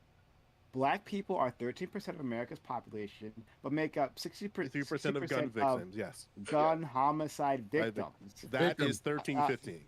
No, it's not. That is not That 13. absolutely is for 1315. That is not It is 1350. part of that 62% police No. killing Black people. What? Huh? Sorry. What is the political What is the political significance of saying Black people make 13% of the population, but over and of course it was like 63% of gun violence victims? They're What's they're what is the overrepresented. Read Wait, the hold rest of her quote. Read the rest. Read Okay. the entire Alright, thing in I was context. I will. Hold on. Here we go. Hold on. Excuse me. Go all the way right. up. Go all the way up when she talks about Buffalo. It's a Okay. whole paragraph. It's a whole Okay. paragraph. All right. Well, we're gonna Google Buffalo. And remember, I haven't seen seen any of this before, so maybe I'm missing context. So we're Yeah, looking yeah, at it. that's fine. First, the This is freedom fun from for gun us. violence. Hold on, guys. Excuse me. First, the freedom from gun violence. So recently, I visited Buffalo, New York, to attend the funeral of an 86-year-old grandmother who went to the grocery store after, as she often did, spending the day with her husband, who was in nursing home, Mrs. Whitfield. I went to Highland Park, Illinois, where there were strollers and lawn chairs scattered up and down the street where there was supposed to be a parade for July 4th. There, as in Uvalde, Texas, as in Greenwood, Indiana, just last night, and in so many communities across our nation, scenes of ordinary life have been turned into war zones by horrific acts of gun violence. Mass shootings have made America a nation of mourning. Oh, yeah, this is just above where I read before. It's not only the mass shootings we see in our communities every day, but it's no less tragic or outrageous. And then she goes into the 30%. Okay, so she brings up a bunch of recent mass shootings, right? Yeah, she doesn't specify that. Like The issue of the need for reasonable gun safety laws is a real issue when we are talking about the civil right, the right that all communities should have to live a place that is safe without weapons of war ruining those streets. How can she reasonably believe that all those acts of violence that she brought out are analogous to each other? Wait a minute, similar because to each other? they're mass shootings. That's what she was. That's the common thread, obviously here, right? One was a mass shooting that was racially motivated. But that's not what she was talking. In that specific moment, she's just Right, and that's focusing careless. on- That is careless. That is not careless. What the That's fuck? absolutely Why would careless. it be? Sorry, Joe. Prime, could- Like, I don't. Prime, could you No, link that? excuse me. Joe, I don't understand. Like, this. It's like every speech can't be about every particular thing, right? So at this point, Sure. she's chosen to talk about mass shootings, right? She has a clear through line. She names mass shootings that have happened, right? She brings up the Uvalde one, the Buffalo one, and talks about the grandma and all that, right? And then she goes on to say that Black people are overrepresented in gun violence, which is a fact. And that's not 1350. It's kind of disgusting that you mix those two together, because that is not what that is. I'm sorry, but I'll do it again. 1350. I don't. Now you're making defend cop Mala. Wait. Now that's the thing I can't think. No, I'm forgive you saying, for, right? I'm But, like, sorry that you feel like that's what I said, but I'll 13 say it again though. 13. 1350 is black I people know are what 13% of 13. the I know what population. 1350 No, is. hold on. You We don't. clearly don't because you We just don't need. said We don't that need to this have was this. it. We don't need to have this Hold on, this whoa, back whoa. and forth lecture on I'm this gonna stuff. finish my words. I will finish my Absolutely. words. That's Absolutely. absolutely gonna happen. Okay, so 1350 saying that, or 13% of the population, but then commit half of the crimes, right? That study isn't even right to begin with. Like that's what it is to say that well, we make up such a small percentage of the population, but then we make up such a high percentage of the crime, right? And does that say something about black people? Are black people more violent? You kind of just like leave that like kind of made up stat out there, right? Has to be. And you imply that black people are violent. Instead, what you're saying that black people are victims of these crimes. That talking about like we have a systemic problem within our nation, and to say that that's 1350, wow, that's dishonest. That Okay. Basically, that statistic is more on inner city violence and not just like the entirety of the violence. That's more She for never inner city clarifies that violence. she never clarifies that it's city violence. We can read her words. Prime did. I read them too. Mm. We don't have to do that. But we're in Unless the you think she's statement. talking about cities there. start the stream again. Yeah. I do think there's a difference between claiming that black people are the victims of crime rather than saying that black people are the perpetrators of crime. I don't necessarily see the connection Wow. with 1350 here either. Thank you, Isle. Yo, can someone post a link to her words in chat? I'm hiding. Yeah, I was gonna ask that. I meant to ask I'll that. put them in the Yeah, the main I'll put them in the group DM and I'll put them in the Twitch chat. Black people are 13% of America's population, but make up 62%. And here's the key words of gun homicide victims, not Sure. perpetrators, victims. Yeah. So you guys can take a look at that yourself. All right. Then beyond that, like so, how we got here, was her, God, again, I don't like Kamala Harris, right? She's a fucking cop, and you know how I feel about cops. But this got brought up because of her race, and so you were saying that she's not doing some sort of honest presentation of her race, right? How is this? Because this is what you brought up then, because I hadn't heard about this. How is this a dishonest representation of her race? When you were, it's not a dishonest representation of a race. I'll just say about what Sale's going to try to say again, because it seems like we need a few passes on this. When you are talking to a group of people about issues that are affecting their communities, to suggest that the Highland Park shooting, the Uvalde, Texas shooting, and the Buffalo shooting have a thread of racialized violence is careless, especially in the context when you're talking in front of the NAACP. You can make the argument of gun violence and say that, she's doing this to try to peddle gun safety. That's a totally fair thing you can do because you can say it in her words. However, I think it's very, very interesting at how these three shootings are put together to make an argument for gun safety. Saying that black people make up 13% of the population, but 62% of gun homicide victims is a very interesting argument to make towards gun safety. The argument doesn't make sense to me. That's my whole point. Because again, if you're trying to if you're not going to say, hey, I see the plight within your communities, I'm going to clarify the fight and say let me rephrase that. If you're not going to clarify the fight or fight for people, you have to do something else. And she didn't do that. Even in the rest of her speech, she's alluding to this idea that, hey, these issues and the way that we solve this is with gun safety, when we can recognize the violent acts that happened in Buffalo, the violent acts that happened in Uvalde, in Highland Park, and the three instances and the conditions as to why they happened are worlds apart from each other.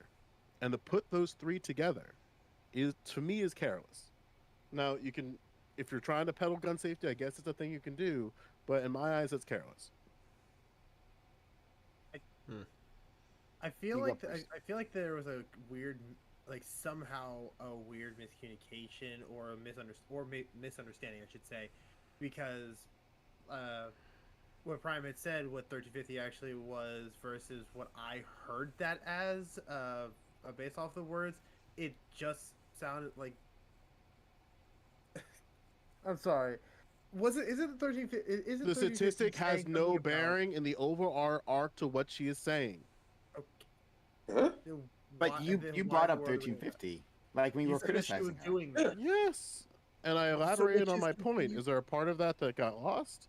Is there Yeah, something that I can? Is there something it that I was can the make more fact that clear?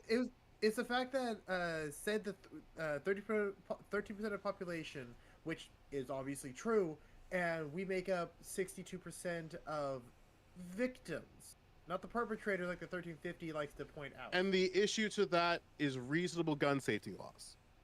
It could be. That's the connection. It Because that's could her be. argument. That's her argument that the problem that existed in Highland Park, the problem that existed in Uvalde, the problem that exists in Buffalo, that's all just a problem of gun safety. Well, I so mean, I that hear you. That's her argument. That is her argument, and that was the solution that she could presented. be argued. That That's could the be solution. argued. I That's the wouldn't argue, solution that she but it could presented. be argued. Yeah. So, hon, I think I hear. So I'm going to try to reach out an olive branch here. I think what you're trying to say, and if I'm incorrect, please let me know. Yeah. But what I think you're trying to say is that those are mass shootings, and they have like mass shootings are different from like regular shootings that we see that most people die in, right? Yes. Mass shootings are well sometimes driven by ideology, sometimes mental health issues or whatever, right? But they are a special phenomenon, unfortunately, American phenomenon. But below that, I'll say, there are the regular, everyday, unfortunately, shootings that happen, and uh, those are driven by different reasons altogether, right? The crimes in which black people are most likely to die, that 62%, are most likely to die, are not these mass shootings, and so like conflating the two mass shootings versus the regular shootings and the conditions that bring them up apart, like or bring them up, like gang violence or something, that's an issue. Is that what you're trying to say?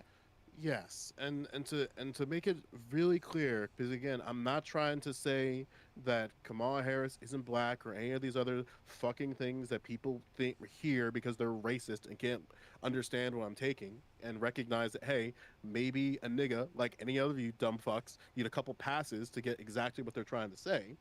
Is that when you were talking to a group of people you have to be very, very clear about what the fight is and what the issue is actually affecting those communities. Because Uvalde has nothing to do with black people. Highland Park has nothing to do with black people. Buffalo does. The homicides that are happening in black communities, because we can attest that all those 62% of black homicide victims are probably around concentrations of blackness in America. That's an issue. And you can clarify what those fights are: racialized violence in America at the hands of white supremacists, and also the gun violence that exists within concentrations of blackness in America. And you can clarify those fights and what needs to be done.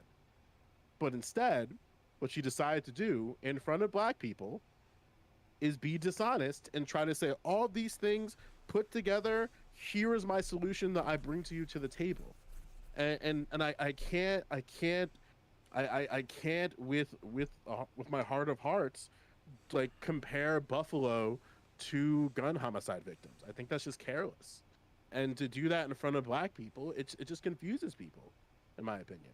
It confuses what the fight is. Because to say reasonable gun safety laws are the real issue is a lie. It's part of an issue for sure, but to say that that is the real issue, not one of many, because she's able to, because she's there having a speech. She can clarify the fight as as wide and as broad as she wants to, or as specific as she wants to. But instead, that's what she presented, and then she continued and understand the number of guns manufactured in this country tripled over the last 20 years. What does that have to do with a white man going into a supermarket and killing black people with the intent to kill black people? What does that have to do with it? President the president signed the first federal gun safety law in nearly 30 years. Is that going to bring those families in Buffalo back? Is that going to bring all those families that are victims of gun violence back? All those children, young adults, and a lot of them are black men? Is this going to bring them back? No. But we need to do more, she says, and we must repeal the liability shield that protects gun manufacturers. Like, what are we doing? And then renew the assault weapons ban? Like, what is she talking about? And that's what I'm talking about. Because what does the assault weapons ban have to do with gun homicide victims in cities? Because we can, if we want to pull apart that stat a little bit, of 62%, a lot of those black people are going to be from cities. They'll be killed by handguns. But like, okay, and that's the point I'm trying to articulate.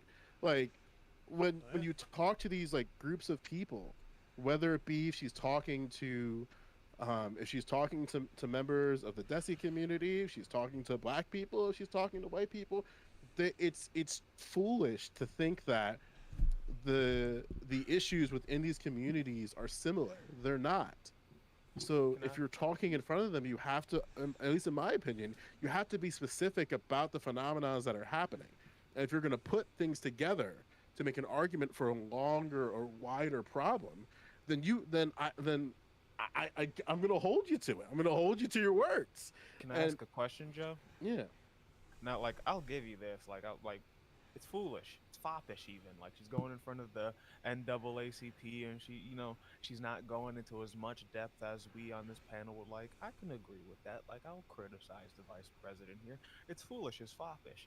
Can we agree, though, that's not the same as her going in front of the NAACP and being like, well, with the shootings in Uvalde and the shootings in Buffalo, it sure is a shame, Black people make up 13% of the population, yet commit 50% of the crimes. Like, she did make the bare minimum effort, and we can agree that. Sure. Oh, it wasn't good, but like, it's not the 1350 you would hear on Alex Jones. It's not the 1350 you would hear on.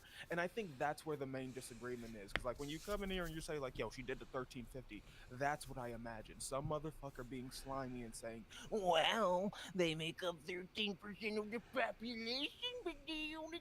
And if I can elaborate a little bit, when I say 1350, it's insofar as using statistics to increase an argument towards something. And for me, 13% of the population to 62% of gun homicide victims is not the analogy that you need to do for the argument that you're making towards gun safety, within how it led to that point.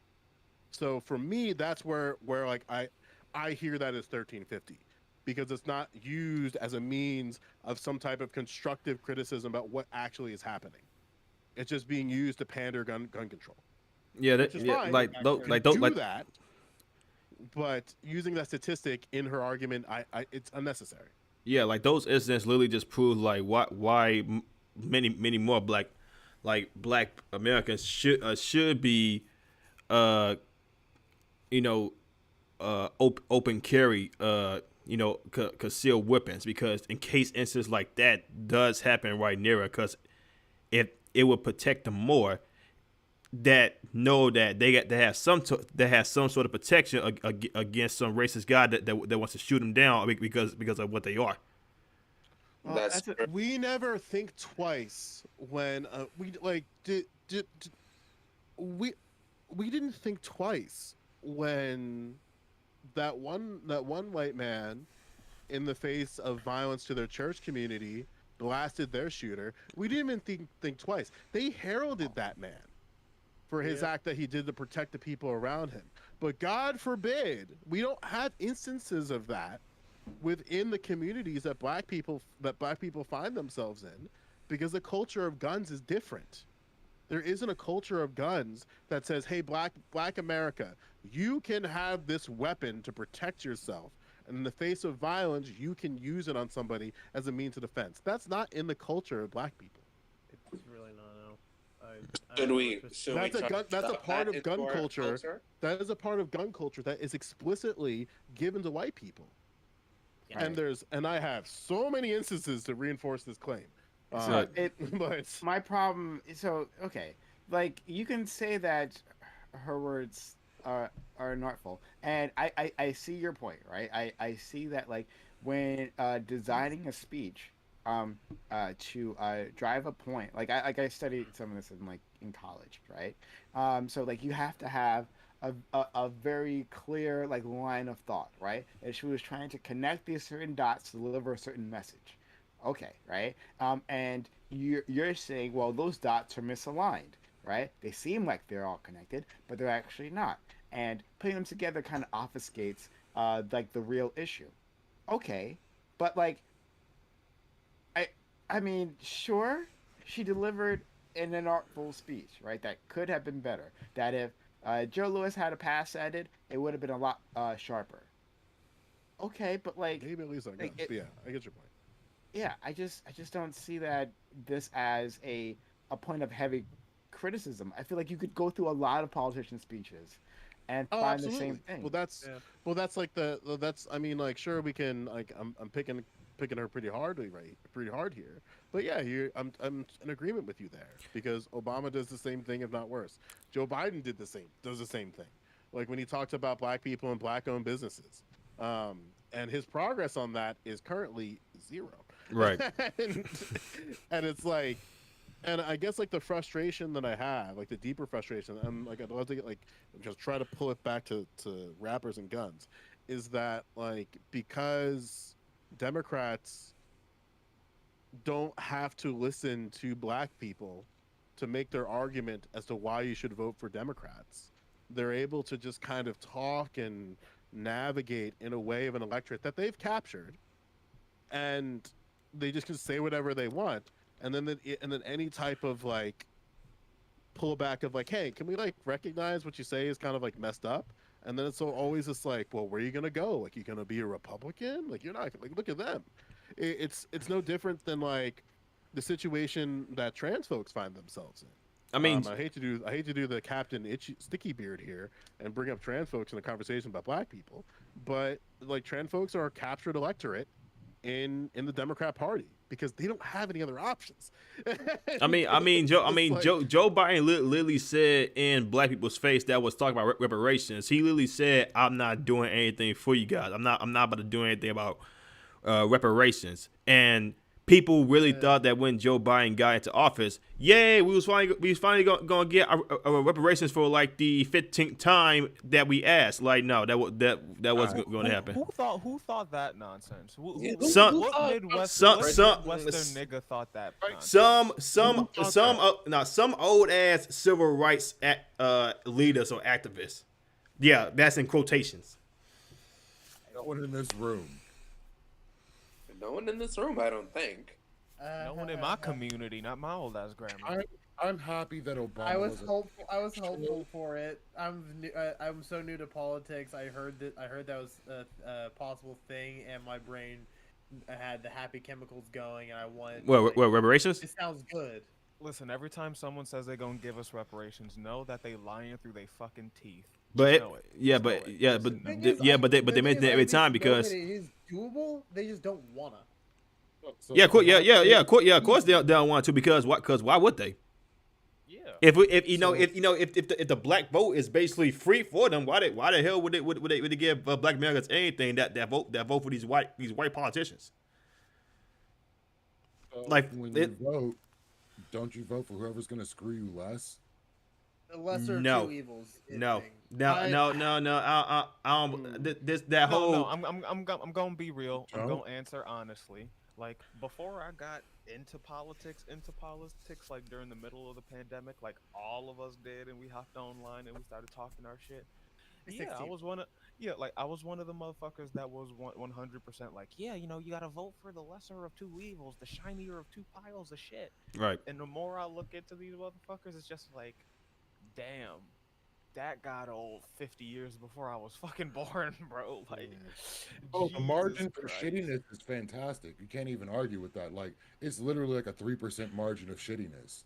Well, it's well, not again, even that. like Like, No. it's like the that. options are someone who's willing to shoot me and a bunch of other marginalized people in the faces, and then like a nice fucking hot trash bag in the sun that's been out there for like the entire summer. And it's like, ugh. Well, I mean, look at it this way. It's like Republicans will, in the face of racialized violence, pretend that you don't exist and that it's not a problem, and then Democrats will just ignore you.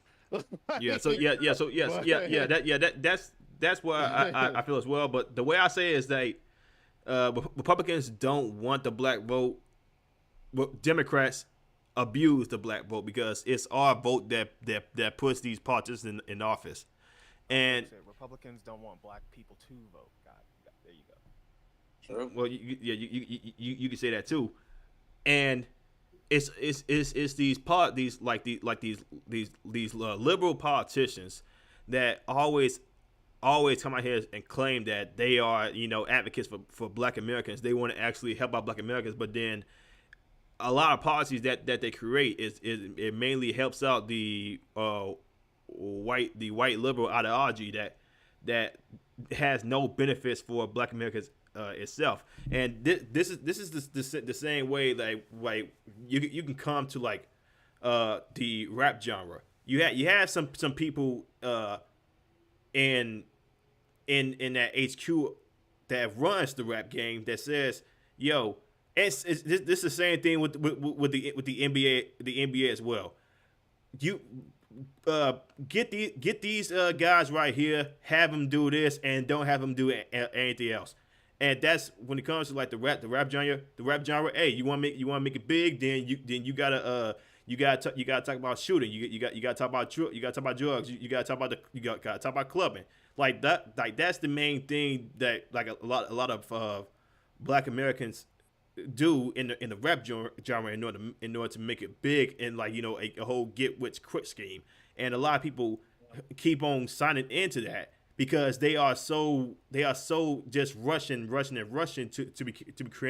get big, be in the the Hollywood scene. 50 Cent did the exact same thing. And when you have people like that, they are actually in it for that get rich quick scheme and not actually try to send out a positive message. Then it's just a continued cycle that happens over and over again. And people who do call it out like this, they basically get called corny, lame, or basically self-hating, or some stupid like that. No, we can also recognize that there are plenty of rappers that just do it for the love of what they do, and with the love that within the love of what they do can open a lot of doors and lead them in a bunch of different ways. But again, it still remains true that their community doesn't change when they're gone. Like it's the same thing. So like I would love like I like I guess the best way I can put it is that if Democrats treated black people the way that Republicans treat evangelical Christian women, then we would have so much more shit. Like, because make no mistake, like, Republicans understand that evangelical Christian women are an electorate that they have to make sure is in their politics. And they do a fantastic job at clarifying that fight and clarifying what's at stake every time they talk. And it's never never shy that they're talking to them overtly. And the same way they talk about mothers, and they talk about how like, oh, like you're gonna let like this like indoctrination in public schools happen. Well, we're the mama bears, and we're not gonna let that happen. Like, imagine if you had a president or some politicians say, I see what these Republicans are doing about the history of your people, and I'm going to make sure that that's not going to happen on my watch. Like, that's such a simple thing to say. Pretty sure they did say that a bunch of times. Like, Republicans are trying to doing everything they can to erase your history. So vote for us to prevent that. and nothing ever happens or nothing ever benefits our way. So it still does happen.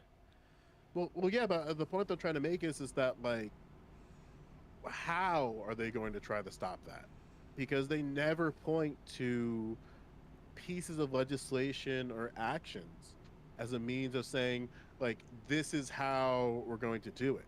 Like for about a year, it was just like the CRT is going to be taught in schools apologia, and then it's like they're still legislating the restriction of textbooks in the classrooms and trans So folks' identities, and they're going to keep doing this. So what are you going to do about it, guys? Like, I think this conversation prove like I'm not gonna say it proves, but like it demonstrates a lot of things that I've been thinking. Is that like we can say that like the rap community isn't 100% without fault. Like we can look at the individual actions of like the rappers and stuff and be like, yo, why aren't you making better music? Why aren't you putting out better rap songs? We can look at like the industry itself and see which type of rap gets consumed more. Unfortunately, it's gangster rap by like the majority of people who listen to the rap, not just black people. But I think the bigger point of this conversation highlights the fact that like a lot of these issues have to go and deal with politics. Rappers aren't going to solve the community wide issues in the black community. Migos isn't going to come and solve the magic wand and make shit better. And even on the off chance that they do come back to their communities and they like rebuild their old childhood home to work for the community, there's still the legal shit that's going on that's preventing these communities from like rising up the way that black people across America dream of. Like that shit can't be ignored. And like I'll agree with Joe here, like listening to Democrats waffle about it and then say the same old shit like, yo, yeah, they're erasing your history, and then not do shit or offer solutions. So it's getting tiring. We know the Republicans are cartoonishly evil motherfuckers. Like, now it's your turn to do something about it. But I think like that's where it is. Like, the rap community has some things we can talk about within it, but like it's got to deal with the politicians when we talk about solving it. Well, So to get well, back to the musical portion of it, I really feel like, has anybody here been in front of a producer or an engineer and tried to make music? yeah, No, I haven't. I no. mean, Okay. actually, unless you count Garage Band, because then maybe, but No, uh, when you have somebody telling you, okay, so I have this beat for you, we're trying to get this kind of vibe out of you, like, can you rap about this? Can you sing this? And you're saying, I don't sing. And they're like, well, we really want you to sing over this. So there are certain suggestions that are made by people that are putting out this music. So when you end up getting a contract, maybe you were underground. Now that you're being brought into the studio, they're looking for a certain direction out of you, and they may influence the direction you take. So I put that on the industry as well. well, I mean, yeah, and the industry also designs itself in such a way where they won't support you when you need help. Like, and this is true for a lot of labels. Like this is true for almost all labels. But the communities that don't have any type of like actual political power and money are going to be the ones that feel it the hardest. Where and it's unfortunate because like if any like you can't just be a black musician and say I'm going to pull all my music off Spotify and prioritize concerts. Like you True. can't say that. Like No, no, no.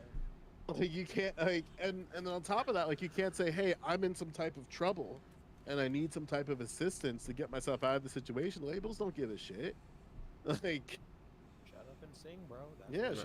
shut up and sing. And make no mistake, like when people are like wooing and wawing about, oh, I can't believe Kanye West is doing all of these things. His career is over. His career is over the same way as Kyrie's was. Donda 3 is gonna come out and everybody's gonna just magically forget what happened. Did you watch Like, that thing this morning? what's up? Did you watch that thing this morning? Yeah, I no, don't but watch Kanye West anymore because he's not Oh, serious. no, no, I'm no. gonna There, be there was real with a giant torpedo I'm gonna that, be real with you, Joe. Like that torpedo of an interview is the one thing that makes me think like he can release Donda, but it's not like the Kyrie thing. He kind of has to shut the fuck up with like the whole being a fucking Nazi. There's no way to fucking say it at this point. Like, like Yeah. just stop being a fucking Nazi, and maybe when Donda 4 comes out in like 5 years, maybe. But like, Han, what are you serious? Jesus Han, fucking this Christ. he's not gonna be. He's done. He's done. Done. Right? Like The same way he's Donald done. Trump was done. Yeah, I was about to say the exact same thing. Yeah, No, no, no, that, The that's same what way I'm that Nick Even- Cannon, the same way that even- Nick But Cannon was no, done. nobody is down forever. Like like everybody thought. Like at one point Michael Jackson was going to be down. Next thing you know, he bought. I'm pretty sure it was Sony Music. He ended up buying the whole company after he got into it with some He did not buy Sony executives. Music. I can assure you, he did not buy Sony Music. Beatles He did not. Masters. He got the Beatles Masters. That's what it was. Yeah. Okay. Yeah. Pyro, What's up? do you think that? And I'm sorry, I guess I interrupted you. I did apologize. Do you think that he's going to survive this? Like, that he Oh, no. gets to release? No. He won't shut the fuck up. Like he just won't shut the fuck up. In a hypothetical universe where maybe he shuts up and maybe he takes the advice of niggas around him telling him also, yo, hey, shut the fuck up. Maybe. And that's a very hard maybe. But there's nowhere in the universe I'm gonna put a hard yes on that, because he's said some pretty horrible shit. If it weren't for that interview today, hard maybe if he shut the fuck up. But he made that interview. I don't- He's not gonna shut the fuck up. I Like, think no. it's I think he's. I think he's I just think getting Ameri- started. I think America lets a lot of He's shit just getting slide. started. Yes. That's Yeah. the problem. He's just getting started. America lets a lot of shit slide. Like But there's several points where like, yo, if he just shut the fuck up, he would have been all Who's right. gonna But release his music? he's dead ass serious can release it himself. of running back in 2024. There's no way this guy's just gonna go away. Of course he can release music himself, but to have any sort of wide distribution, like he needs the was it four music companies to do so. Who I- is I working don't- with him? I don't think he needs it. All be Like- digital. No. And like he and among the like the stations that'll play it, right? Like sure, he can make music. He can actually produce it. He has the money to do so. And he can release that music and put it fucking on SoundCloud, right? He can definitely do that. But I think his career as a serious rapper is over. I'm hoping. Okay, this is my hope, anyway, right? Because, but like I just don't see how he recovers from this. Don't mean- underestimate he- the power he- of stupid people in large groups. he can is recover. making a sim player. People will The- buy that sim player just to get his music. Nobody like. That is nothing. If I'm being honest, I don't think any label is going to. They like money. They like money. Truth be told, he doesn't need a all label. this- He just all released it this- independently. All this fuck shit around Kanye and his music is still on Spotify. It's still on Tidal. It's still on Apple Music. And It's- that's why I say. Well, like, let's see if he it's still on Spotify after today. Let's No, wait but the for thing that. is, but the thing What's is that we that? got to remember that nobody's going to watch the Alex Jones. I'm going to be very, very clear about this. Nobody's going to watch the Alex Jones Oh, interview. you're because no one's absolutely actually wrong. serious. Why No, time No, out. no, Hold they're on. going to watch. They're going to watch. They're going to do the same thing that they Joe. did to Donald Trump. Joe. They're going. I can clarify this to make it very clear because you're not going to be. We saw that the media loves sensationalism, so they're not go. No one's going to watch the interview with Kanye West and Alex Jones. They're going to watch the clips that exist within the zeitgeist of the conversation. But nobody's going to go out of their way to watch the interview. It's I'm the gonna- exact I'm same gonna thing be that happened to real with Donald. Joe. It happened with Donald Trump and Twitter. I get the exact same thing. I'm gonna be real with you, Joe. The Alex Jones interview, and I'm like, you gotta listen to Kai here. Ooh, like, you gotta watch it. It's just shit that's gonna change the narrative a lot, and like, ugh. But it's the shit he said, the clips that will be used when it goes mainstream. Mhm. That's bad enough. It's good Yeah. that they're not gonna watch the full But thing. no, because no, that no, shit but the- paints him worse. No, but the thing no. is that it's No. not bad enough for them to stop covering him, and that's Yeah, my no. point. No. Joe, Covering Joe's him. right. Well, covering is Yeah. different. Wait a minute. Covering is different. Yes, he will still be in the news. That part, Right. I won't disagree with you. I'm talking about his career, the music career. I don't- No, his music career is not. It's not gonna be done. Is not gonna be done. over because not. like again, he. I don't see how after this he gets the wide distribution. Again, he can release it himself, obviously, right? We know this. But like he doesn't get the wide distribution. Like none of the major labels will touch him, right? Maybe there is a small label that will, but most of those small labels work with the major labels, like the four major labels, right? Like they're Yeah. under them. So I don't believe that he has um that like he can release something and maybe yeah you'll see a spike wherever It will it's be in released, right? Like spike in droves. interest, but like I I'm not even sure if his music stays on Spotify. I'm not even It sure if his music Well, yeah, I He mean, does. He does. He does. yeah, He does. not to cut you off, He Prime. Like doesn't even need. My no, bad. that's fine. yeah, I want to be wrong. Like, I want to be wrong on this. I want to be wrong that, like, people will like companies will put their foot down and say this is unacceptable and pull it, but that's a lot of revenue that they're just saying we don't need. And for Kanye, and that's the precedent you're gonna set. Like, and if Like you set again, that precedent, fantastic. But I don't know.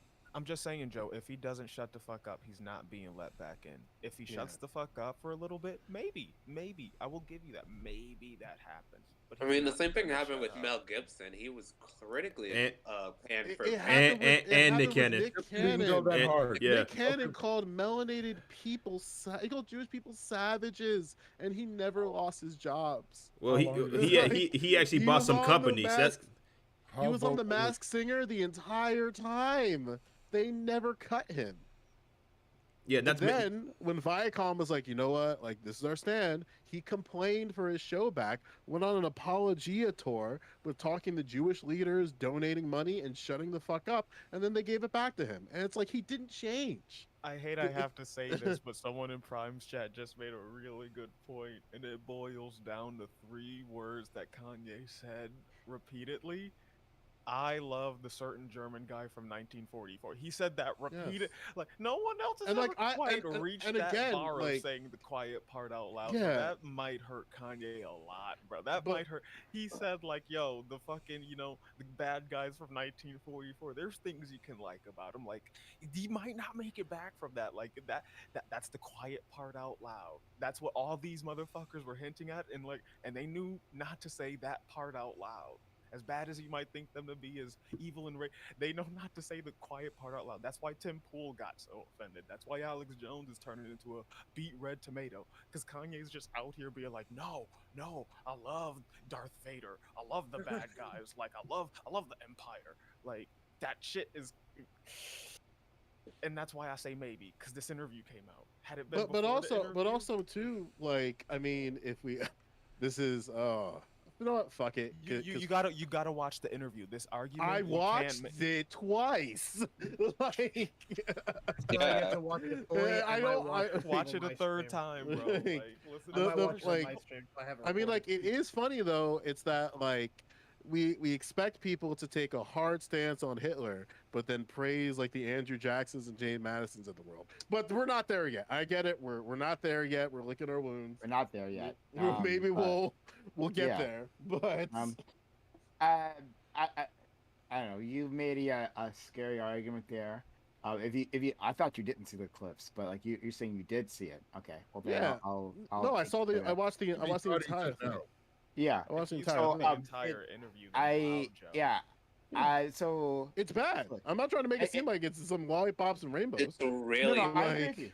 Yeah, no, I He said understand. the It's entire just that I'm quiet saying part that like out loud. I like before before the start of Abe, I made the argument that this was it for Kanye, right? And this was the end, at least of his career. Again, not him being an infamous celebrity, but maybe you're right. Maybe you're right that Mel Gibson should be gone. Well, I mean, there are for plenty what he like did, but I don't know. Black. there are plenty of like black people who were like very quick to defend Jerry Jones. Like it's the same thing. Somebody that I follow on Twitter mentioned a pretty decent point in that like a part of being in Black America is having to find good in problematic white individuals, and like the Kanye example with the dude with the silly mustache from a particular location who genocided an entire group of people is an extreme of that. But then at the same time, like it's just kind of like a culture of America where like there are individuals that we outright like label as bad and bad on all terms, but then we get very, very loose with our own history. like, and again, like I don't think we're quite there to talk about that quite yet, because like Kanye's in like the amplification of news right now, but it's it's very clear that like even within our own history, we did a very good job at painting people kind of like the founding fathers as individuals that we ought to idolize and be able to judge them like to not judge them at all and think that like oh they're just reflections of their time, that type of shit, you know. But Okay. Uh, we'll we'll have to leave it there. Do you I want know to it's So leave it there spicy. though, It's a Prime? very spicy grenade.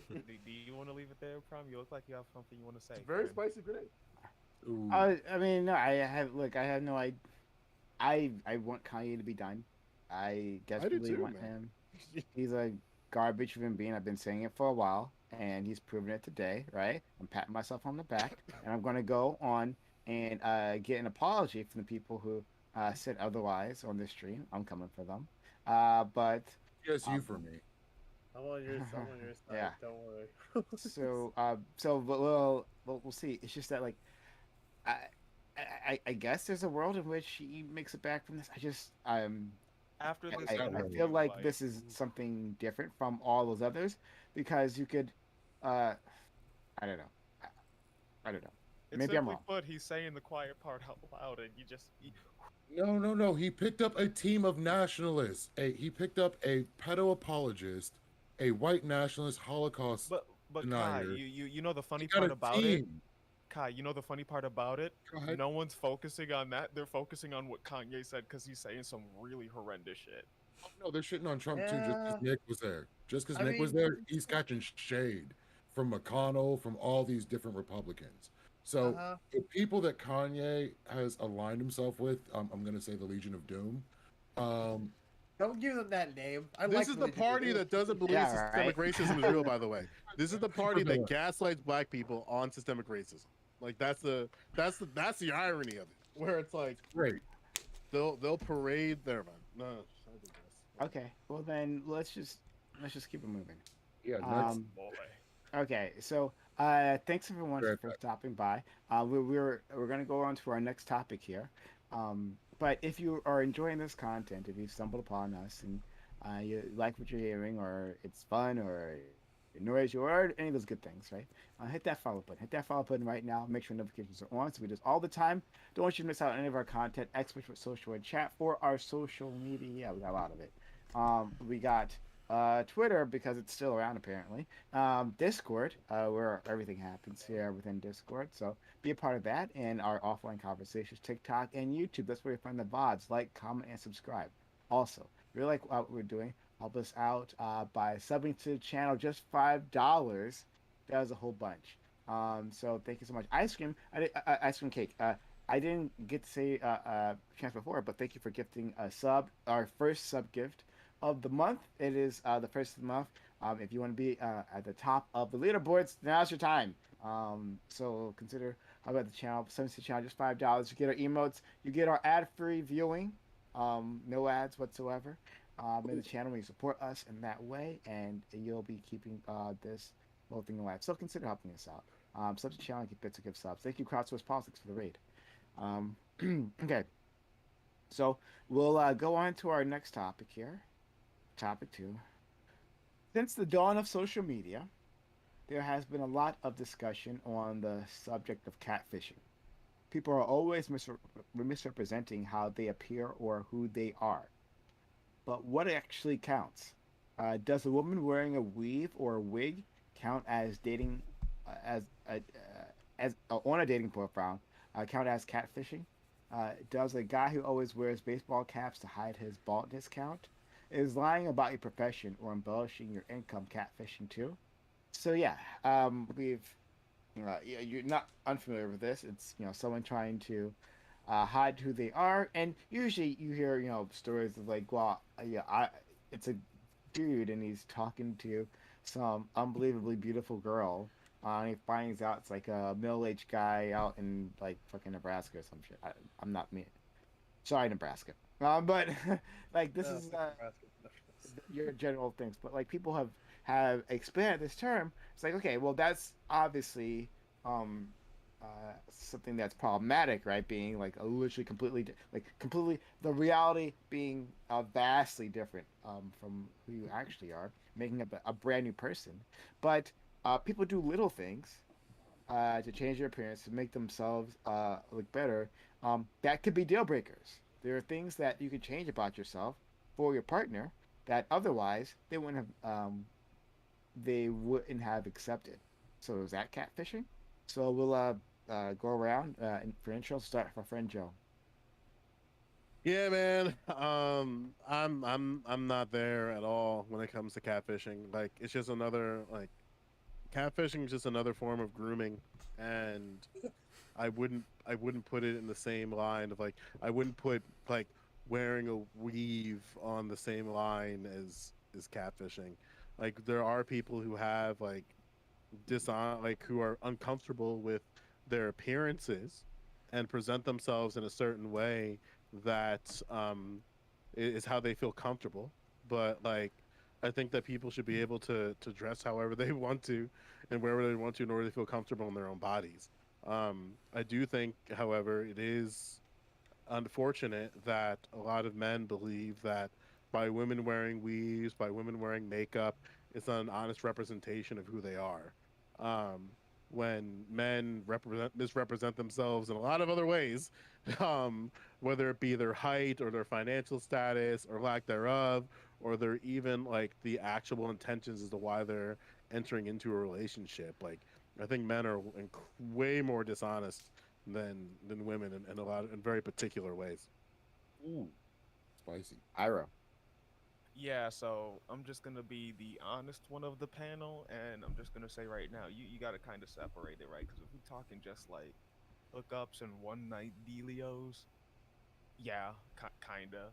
Like if I'm swiping right and I meet this handsome man or this like this ten of a woman, and then like I find out that the pictures don't match up to reality, that's gonna put a stopper on my entire plans for the night. Whereas like if I'm looking for a relationship or some shit, like that's not fucking lying, bro. Like you gonna get to know the person and shit, like, and it's gonna come out that like, yo, I'm insecure about my baldness, or I got like a little bit shorter hair than I like, so I'm wearing braids. That's not catfish, you know. But if I'm looking just for a straight fuck and it's just a pump and dump or whatever, and I'm like, yo, this is the one, and then I find out like half that shit's fake, like I'm not gonna lie, I'd be upset. But like it's not that big a deal though. Like it really isn't. As long as it's the same fucking person in the picture. As long as the person in the picture is the person I'm meeting in real life. As long as it's not a completely different person. Blaze. Now we somebody went a cap. Yeah, I wouldn't exactly call that catfishing, but makeup is a different story. Like you get like meet a very sexy ass woman, but has a lot of makeup on. Yeah, probably go have a one night stand, but once she moves out of makeup, all of a sudden she has scales and shit on her face. I would call that catfishing. But just the whole demographic about just the weaves and all that stuff. Yeah, like I said, it's not a big deal. But if you are on like one of these Dame profiles and you are depicting yourself as this slim thick woman, then all of a sudden you meet the chick in person and she's a huge as a beach whale, then yeah, that's definitely catfishing. But everything other than that, no, not so much. The whole weaves and caps and that, I wouldn't exactly call that catfishing. Okay. Razor. First three basically said everything I could think of. Yeah, no. I was even gonna like jokingly wear one of my two wigs back here to make a point for the stream. It's like I like myself to make myself look a little pretty occasionally, just because I think it looks nice. Obviously that's You me just lost trying to somebody. catfish anyone. Oh, okay. Okay. Uh, but yeah, obviously that's not me trying to catfish anyone. It's just me. It's just me saying like, "Hey, I feel good today, looking like this, and I want to take a cute picture and then use it for whatever dating profile I'm on." Eh, So that could be how it is for a lot of other people. But of course, there are the people who is just like Blaze said, someone who's a lot more heavy set using pictures of like super skinny woman that's not even them, and to get someone. I've seen that before, and it's annoying. That I can say that, but yeah, no, just simple like things like caps, wigs, or something like that. No, that's not catfishing. Waterkai. Oh, we lost someone. I was Yeah, gone. we lost Al. Hello? He's We back. can hear What? you, but we can't Hey, see. Did something happen? Your you're Yeah, not camera you, on the phone. screen. your screen just went blank. Oh, He's with us in Oh, spirit. Okay, Waterkai. let me see. Okay, so so they can still hear us. when it comes down to catfishing, I'm going to say it comes down to intent. And if you're intending to deceive someone purposely for some sort of gain, I'm going to say it comes down to catfishing. You're moving with intent. Whereas if you're doing things to try to make yourself look better and other things like that, that's just vanity. I really can't fault people for that. You may misrepresent yourself, embellish a little bit, that's kind of natural. But to literally portray yourself as someone you are not to a large degree is straight up catfishing. Okay. I'll. Yeah, I believe that pretty much the same thing. There are limits to what you can get away with doing, but you know, wearing a cap to like cover up a bald spot here or there, wearing a weave or like fancy makeup, that's totally fine and acceptable because that's something that everybody does to make themselves feel better about themselves. They try and embellish themselves with makeup and things to make them look the ideal version of themselves, and I think that that's okay. But I think as long as you're the person that you put in your profile pic for your dating site, then I think it's all good. You know, now lying, I think I wouldn't put that on the same scale as catfishing because when you say catfishing, there's a certain betrayal involved with altering perceptions of yourself so that you're radically different from who you're presenting yourself as online. So, but you know, I think that lying about your income or your job is a like really is also really bad, and it's probably like the step below catfishing, I'd say, but not as bad. Um, but you know, just because you have a weave or you have a cap to cover up a bald spot or you're wearing lots of makeup and you're a makeup like artist, I don't think that counts either. Yeah, I think it's I think it's something. I think to misrepresent like like you there's a reason why you are covering that thing up. Yeah. You can say, well, it just makes this person feel better. Well, maybe. But like you are putting in, you understand that this thing that you're covering up is uh, is something that people generally consider to be unattractive.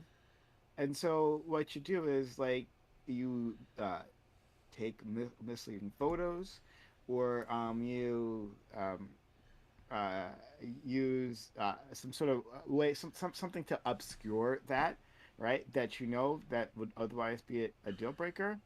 Well, it seems it to it's it seems like something's going on. And you may not want to call it catfishing, but I feel like it's something that we should be, uh, that is some level of deception that is happening. So I'll leave it there. I don't think What? that's on the I agree. same I level as agree. like photoshopped pictures and like not being the same person as you are in the photo. Like if we just talk about shit like a wig or something, or like, you know, covering up a bald, you know, spot or Yeah, like some blemish on the face, like on these modern, you know, dating site apps and whatnot, when I swipe through, You got like, the filters. you're right. yeah, Yeah, Yeah, yeah, yeah, but that. that's I was gonna bring up the filters. You bring out Photoshop, right? That's what filters are. Filters are a faster a simple way to do some serious photoshopping. So, Maybe I'm just a youngin here, but like I can spot a filter pretty fucking fast. I'm not gonna lie. And Like And the filters are not that good. Where it's like they could completely change. They might add a sparkle or a glitz in your eye, not but like it. every no. So, there are plenty of um people who say like, "Oh, I can spot every filter." Not everyone can though, right? And some of them are more advanced than you would think. In fact, definitely, it's not even just filters, right? Because within these apps, again, if you're talking about Photoshop, like they got Facetune, and you can actively sculpt your face and your body with there are Facetune. It's there are a Photoshop few there within. are a few Snapchat filters where when I've used them, I'm I do the quick little comparison. I'll do the quick little comparison. Turn it off, turn it on. I can actively see my jawline straighten and fully symmetricalize my face even more than it already is. So that's yeah, technically yeah. Has anybody seen the video of the woman that has no teeth and like does makeup, puts like dentures in, like Thank you. changes her entire self to look like Yes. 20 years younger? Yeah, yeah. I Well, it's think actually so. she is very young. She has a weird. She has like she had a Said disease to that made all her teeth. look, I said Yeah, to look 20 years younger than she looks. yeah. Was that that one And chick on OnlyFans, or was that someone else? I'm thinking. I wouldn't, I have I no, forget if she's like, on. But but yeah, I remember that video. that Like would be she's going catfishing. through it. But yeah, like she's going through the entire. She goes through the video, basically talking about her life and everything. Putting in like the teeth, hair, all that other stuff, making herself look amazing. She ends up coming out looking like a 10 out of 10 supermodel, and the caption on it on Twitter was, "This is pure witchcraft." Yeah. Yeah, but So, okay. So right. let me just ask Al. So you said you don't see makeup as a big deal, right? That's I beyond mean, makeup.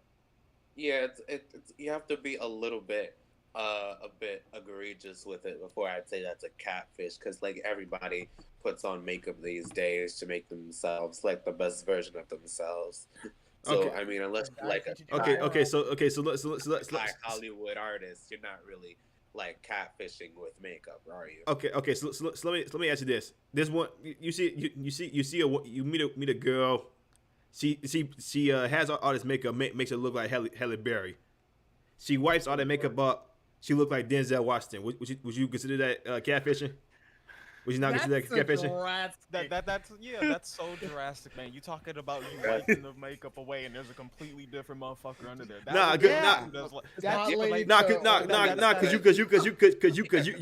you said. I said nah, unless you're a Hollywood makeup artist, that's you're that not. There's no way aggressive that's type of happening. that's Wait, that wait, aggressive no. type. But hold up, wait. I'm about to give you the olive branch. That's that aggressive type of makeup and shit. Where I would say like, yo, if you wipe away your makeup and shit, and there's just a completely different. If it's like the video y'all were talking about where she's Yeah, making herself look 21 years younger and shit, I would 100% say that's a catfish. You are not advertising, yeah, what to be. I'm talking like I think we're talking about the shit where it's like, yo, you wake up in the morning and you make yourself look straight. You don't want to look like you just rolled out of the fucking bed. Like you straighten your hair, you put the shine in your hair and shit like that. But like, you right. If someone take off the makeup and it's not Halle Berry, it's like fucking Umar Johnson or some shit. I'm gonna be upset. I'm gonna be upset. I think That's I would what just be was upset that expecting. Umar Johnson, period. It doesn't matter makeup or otherwise. I mean, like fair. No, Yeah. I guess something that worries me is that like there are just men who just suck, bro, and just really. like They- can't say that S word on Twitch. I just forgot about that. well, I don't know, but like they just like they'll believe that like there are men out there who unironically believe that like any type of makeup is a dishonest representation of what like there's like a whole fucking movement on the internet, and like and even on top of that there's like a swath of women who eat this shit up too, where it's like just be honest about how you dress and how you present yourself, and it's like damn, these people are really cool. But I guess like what concerns me is that like just I don't know. I feel like we gotta be careful with like how we talk about things sometimes, especially when we're talking about like women in makeup and stuff. Because there are people who like who are just waiting for their opinion of like how women are all fucking whores and they all should all be natural and be natural to be validated by someone or something. I'm not saying that's happening here, but it's just a thought that I have. I would rather prefer my woman to have no makeup, have all the stretch marks. She could be bald headed. I don't care. I would rather be her natural, not have to try to perpetrate like she's something different or she's feeling insecure by herself. That's me though. It's like if you're with them every morning is just But is like it 3 to 4 is it hours insecurity of though? A lot of people that do use makeup, they would say, well, they not comfortable with they presentation, so they use makeup in order to like try to build like give themselves a lot more confidence. And then when you have some people out there that validates that confidence, they would continuously do it to try to appease their own self, their own self confidence. So makeup does have a factor of making somebody a lot more different, like attitude wise. So yes. Have you Not ever allowed to make been with ourselves feel someone comfortable. who articulated that they're wearing makeup because they're uncomfortable with how they look? No, women I've been with, they never really use a lot of makeup. So where's this agree. argument coming from? Mainly I see. From friends and news, I'm guessing. From Yeah, friends yeah, and yeah, family. yeah, and a lot of social media posts. Yeah. Yep. Sure, because like I mean, like the reason why I talk like about like the makeup sentiment is that there's a lot of people who want women to be natural for like some means of like validation for themselves. When in reality, it's like women and like people do things for themselves. Like so, it's like they're not necessarily. I don't think there's that many people out there who are overtly doing this to impress other people.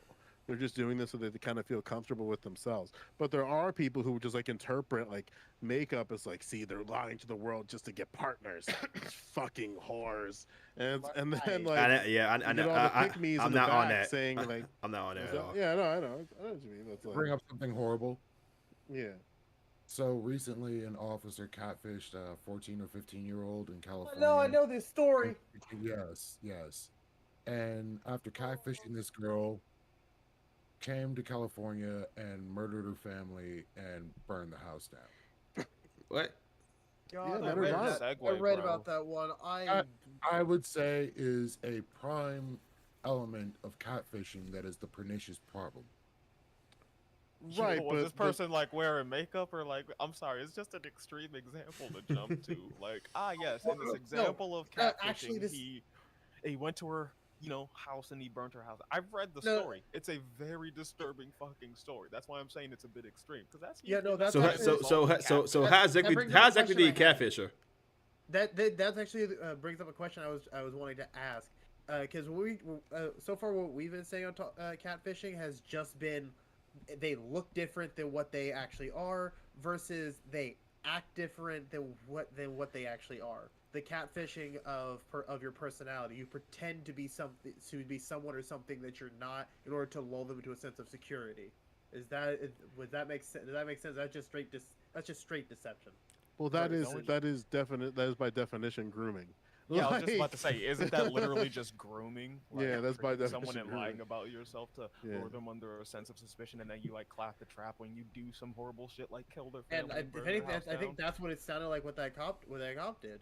Yeah, like he well, just well, yeah, groomed well, her. like, yeah, but it's like the thing is that like, at least from like what I understand, is that people kind of like don't really know the differences in how like catfishing is a form of grooming, and people like I'm sure in Prime's chat because they love to misrepresent what I'm saying. It's like we gotta like be honest about what's happening here. Is that an individual used their power to manipulate a little girl, and He was a former Manip- cop. He didn't have power.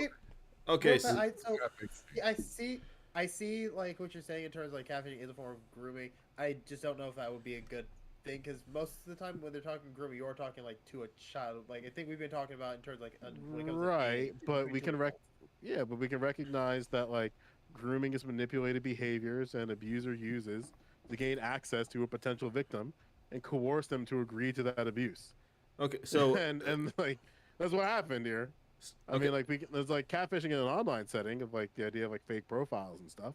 But that's Yeah. what they did. Like he manipulated behaviors as an abuser to gain access to a victim, and then done that by means of misrepresenting themselves. Okay, so And parents don't know the signs when it's happening. And that's like the worst part. for I will agree because with Joe here. Like, catfishing does have an open window into grooming, where it's like the person you meet up with, like this example, might do some heinous shit. You might get into some sex trafficking shit. Like, I've read stories about that where people go on like, weird fucking Tinder dates and shit, and then they just end up getting snatched because the person wasn't the picture. They find out the picture was someone else that they had been like getting photos of offline. So like, there is Insert the the worry about that. For this part of the conversation, you can just insert the entirety of To Catch a Predator series. yeah. There you go. Okay, so for because I've not heard the stories. How exactly did this former cop catfish her? He misrepresented himself as a teenager, Yeah. and then used that to know more about who she was and stuff, and Figure out where she was. drove across country and set a house on fire. And quit his job as an officer before he did so. Yeah. I'm Yeah, gonna but do this heinous listen, thing, men but I are can't like- sully my record. Make no mistake. Men are violent. Men are fucking violent. Really? and their violence towards women is very particular. And I don't know. We should probably change how all these predominantly white men live. But no one wants to know.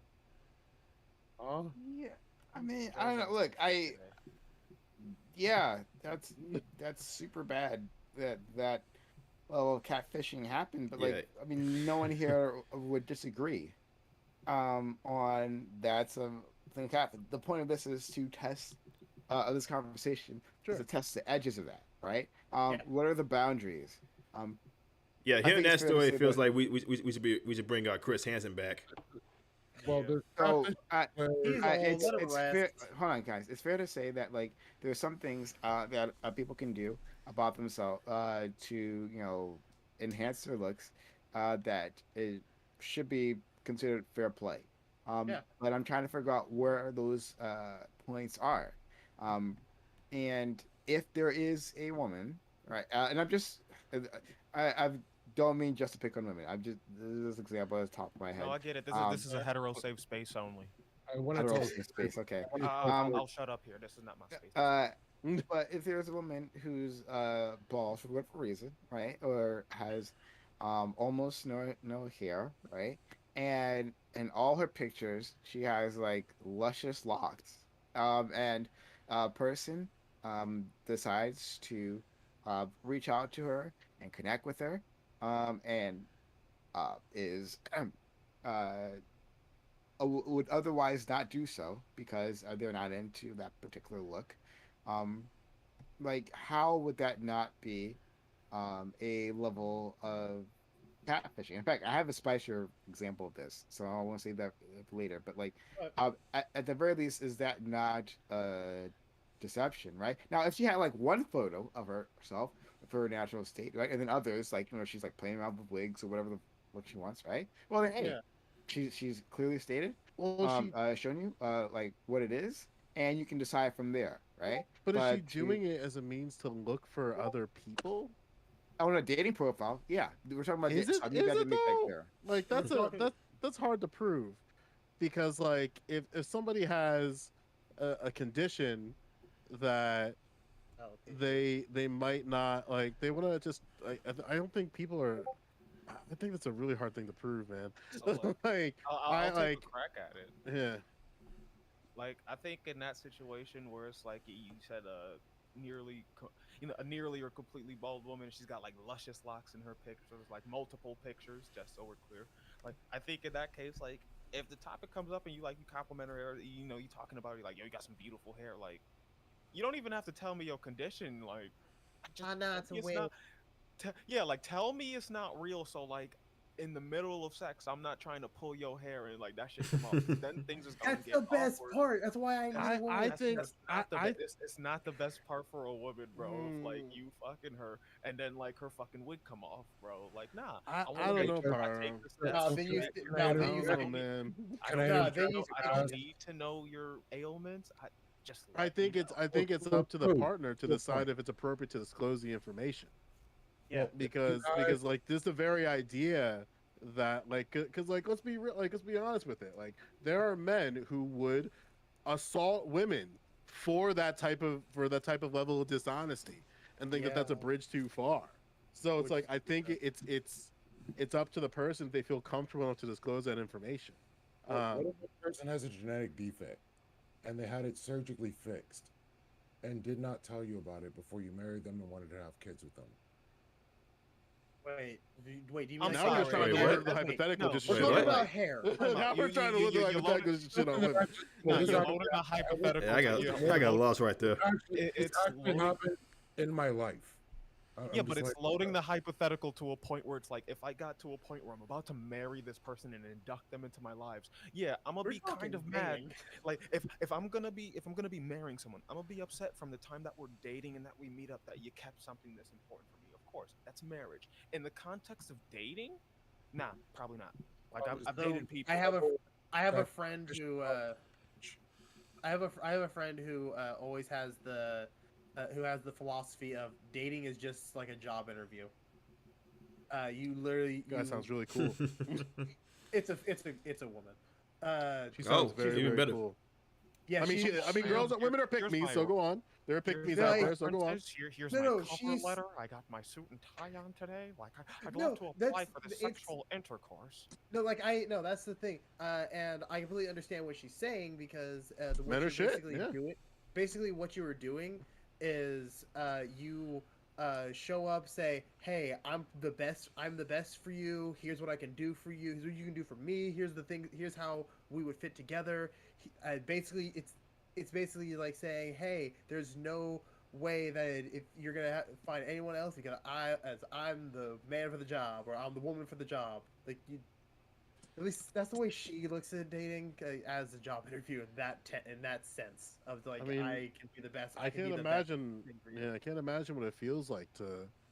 I'd probably be the same way too if I was a woman, recognizing that men are so shitty that you have to treat the very idea of going out with a man as an actual like potential interview for a job, like because at the end of the day, a lot of men are broke. So and there's a lot of women who are providers in relationships. So maybe you should treat it like a job interview.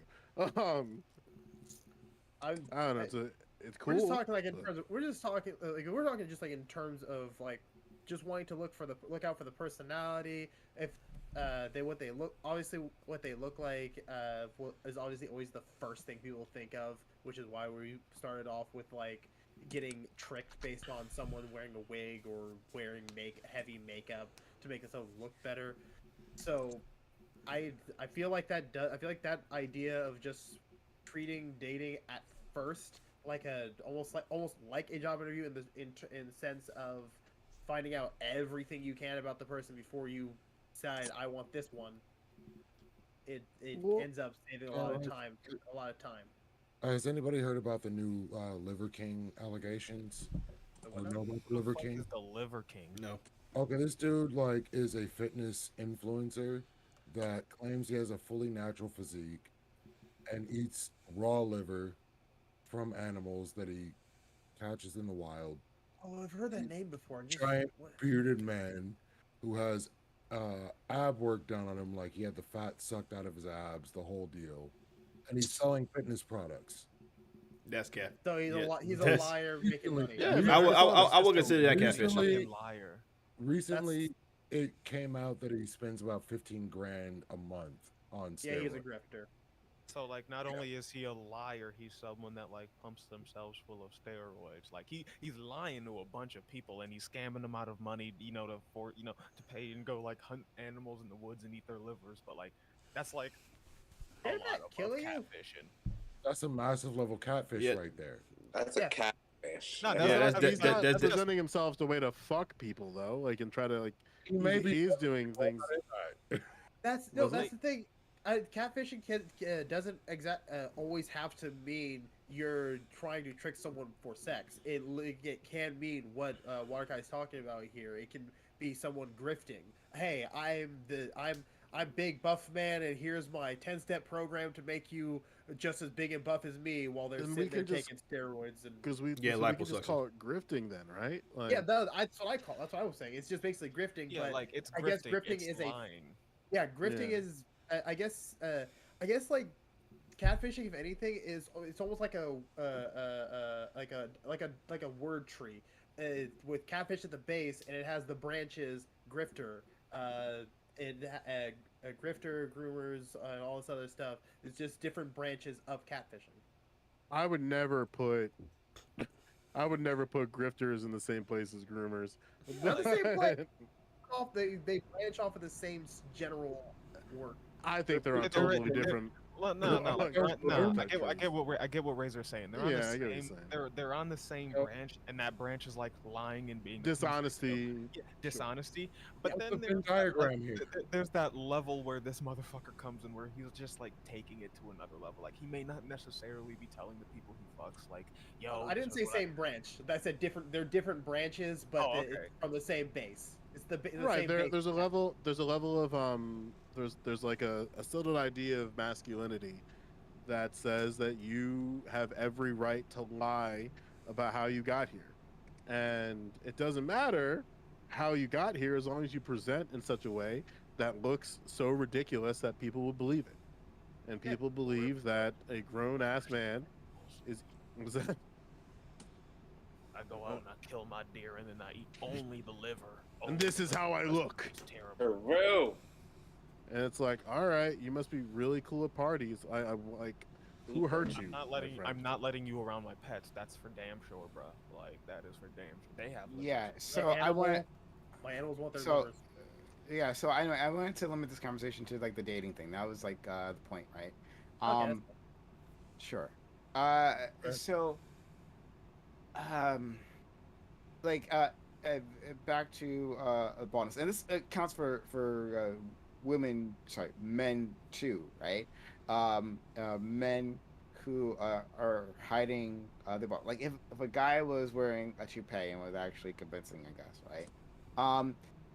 And like a woman thought like, oh wow, he's so beautiful, he's got a full head of hair, and I just like not into the bald look. But then she finds out, she does her own wig pull, and like that, this dude is bald. That seems like a level of deception happened. That seems like a catfishing situation. There's a reason why he was using that to pay, and because he feels that it's more unattractive. And it'd be one thing, again, if like he guy was honest, like yeah, like I've been thin up top. And I just wanted to make myself feel better. And I don't begrudge a person from wanting to do that. That's okay. But within the context of a dating profile for these major things, it seems like that might be a problem. Okay, so I wanted to like give a spicier example. Someone I can hear someone typing, so please mute yourself. I Here we want go to to give juice. a spicier example.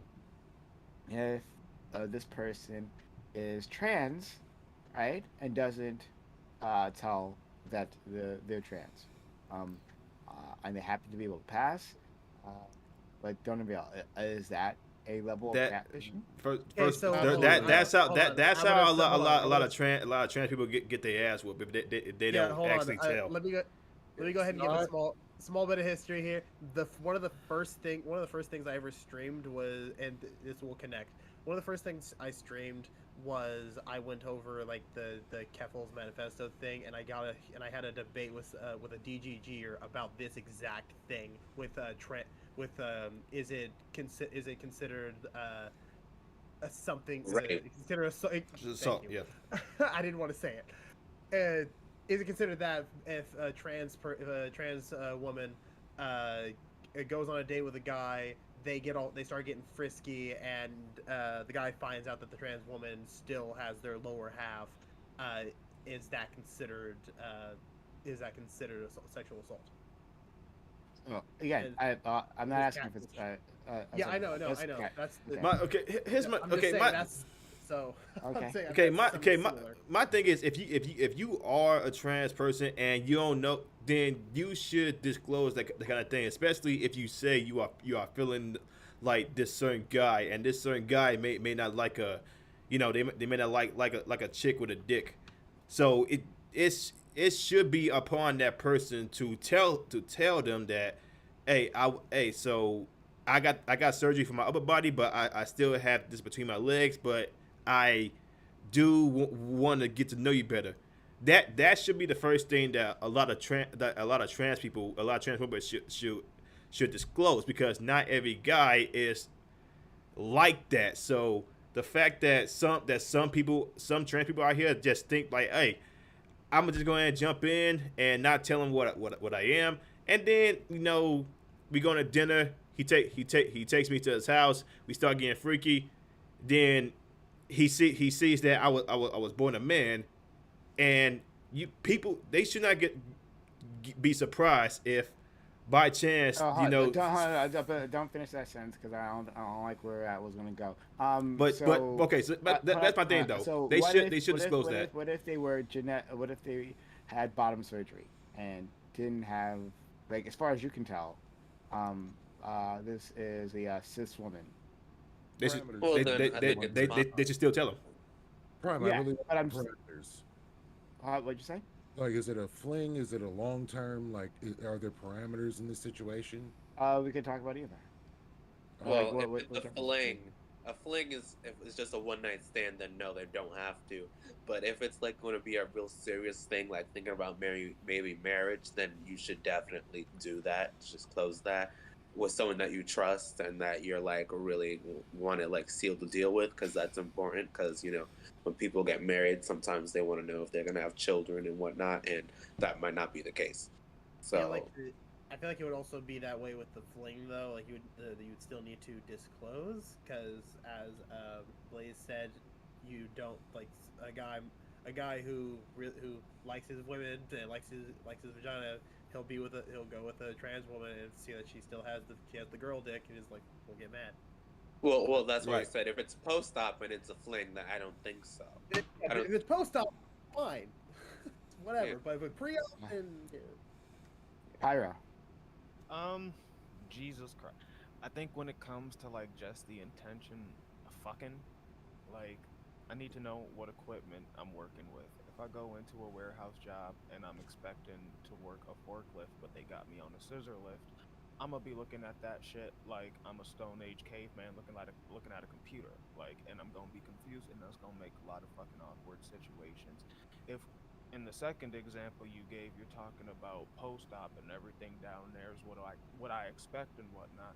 Like, I see absolutely nothing wrong with them withholding that information from me. My thing comes in like, this is not something that trans people should have to blast like whenever they get into an interaction. But when it comes to sex and shit, like, yeah, we're gonna have to like I talk to about sex before I fuck people. I think that's normal. Like, making sure that we both comfortable with what's gonna happen when we get into the bedroom and shit, like, that's fucking normal. And in that conversation, if there's any medical shit that's going on down there, you need to let a motherfucker know. Like, I dated a guy who had colitis. He had to fucking let me know that shit. So, like, you know, if there's a fucking accident, I don't be like, yo, what the actual fucking flip my shit. But at the end of the day, like, it's not something that I think is required. And even then, even what I just said, like, the reaction's not justified. Any of that shit's not justified. I think, like, though, like, making sure people are okay and they know what's going on with their partners in bed is something that's important. So, like, before sex, yeah, maybe have that conversation.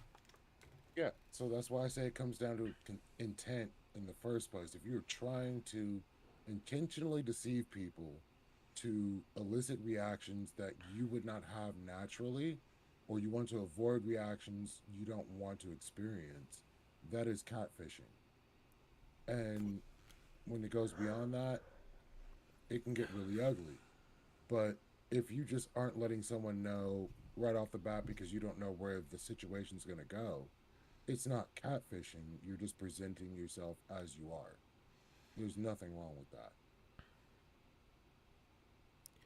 Yeah, like there are some dating apps out here that do give people the option of saying like what exactly they are, and you know, it makes it easier for people to swipe right or swipe left, and in that bio, if it says like I'm a trans woman, it'll be a lot more easier to make that decision. But it's also but the case for trying to actually meet people in real life and not use dating apps. Some trans people are not as comfortable as disclosing that because they feel like they're gonna lose out on something if they just disclose it. They just still disclose it. Like it's nothing wrong with you being this way. It's just like some people just don't are just not into it, and that you should give people like that freedom to make that choice. If you just making them if you just pushing it on them, you're not letting them make the choice for themselves. You just make the choice for them. Joe, I don't think I heard your position. Um,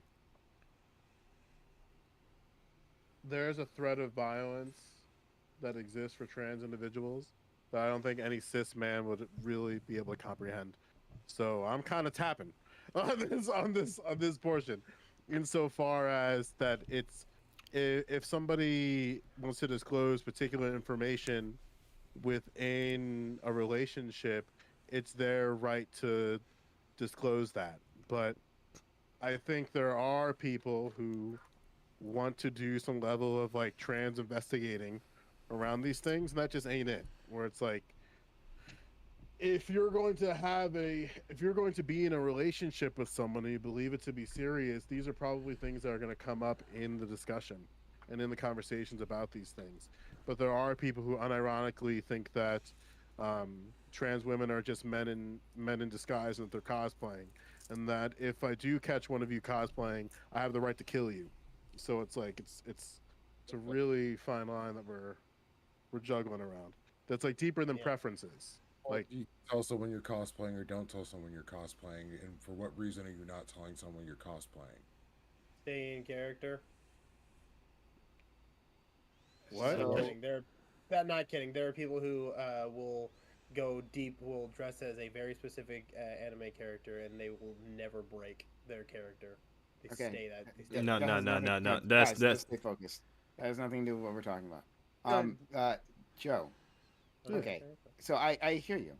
Yeah. I hear you. That I mean, I hear you because you've been around this channel long enough. Yeah. And we talk about the level of violence that our trans brothers and sisters face. Um, but even within the context of people who, of a partner who would never dream of like hurting someone else, right? Who that's just simply off the table. Um, but you know, for whatever reason, they like cis women. That's a line that they draw.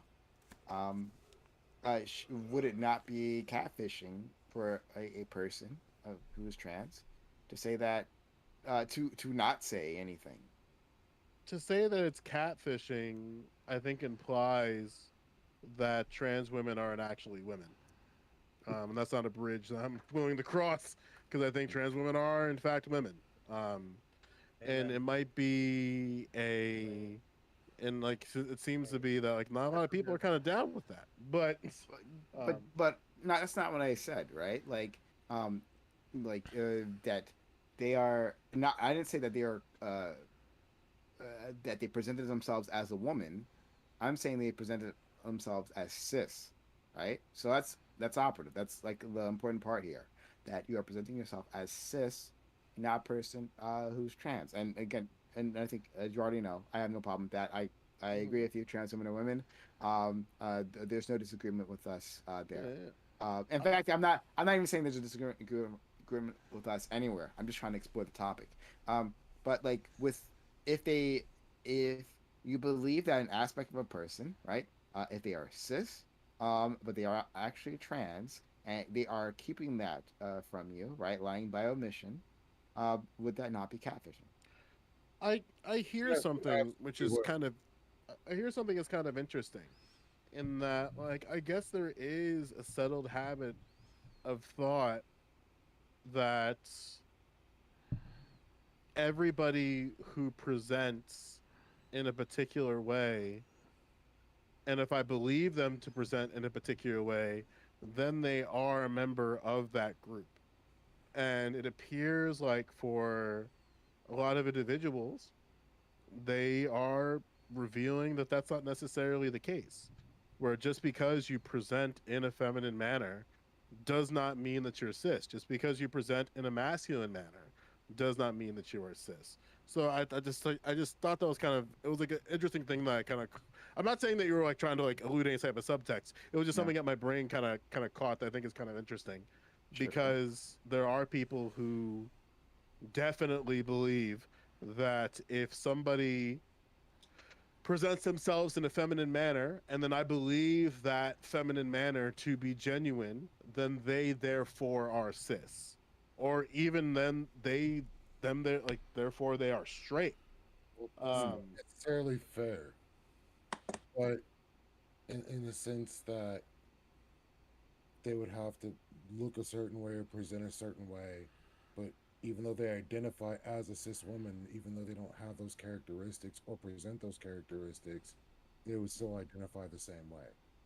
And so it's not necessarily fair that it still comes down to your perceptions. well, I mean, we have things that multiple things at play, right? We have like what you affirm yourself to be, and what others assume you to be. And just because someone assumes you to be of something doesn't mean that you are of that. And it appears like for a lot of people, they really want to investigate if somebody is actually cis. When in reality, it's like cis is kind of treated as the norm. That because you are expressing yourself in a particular way, then you therefore are cis. And but again, like my concern is that there are people who function with that as being true in all situations. And if somebody is coming on to me and presenting themselves in a feminine manner, then therefore they must be cis. And that's not necessarily the case.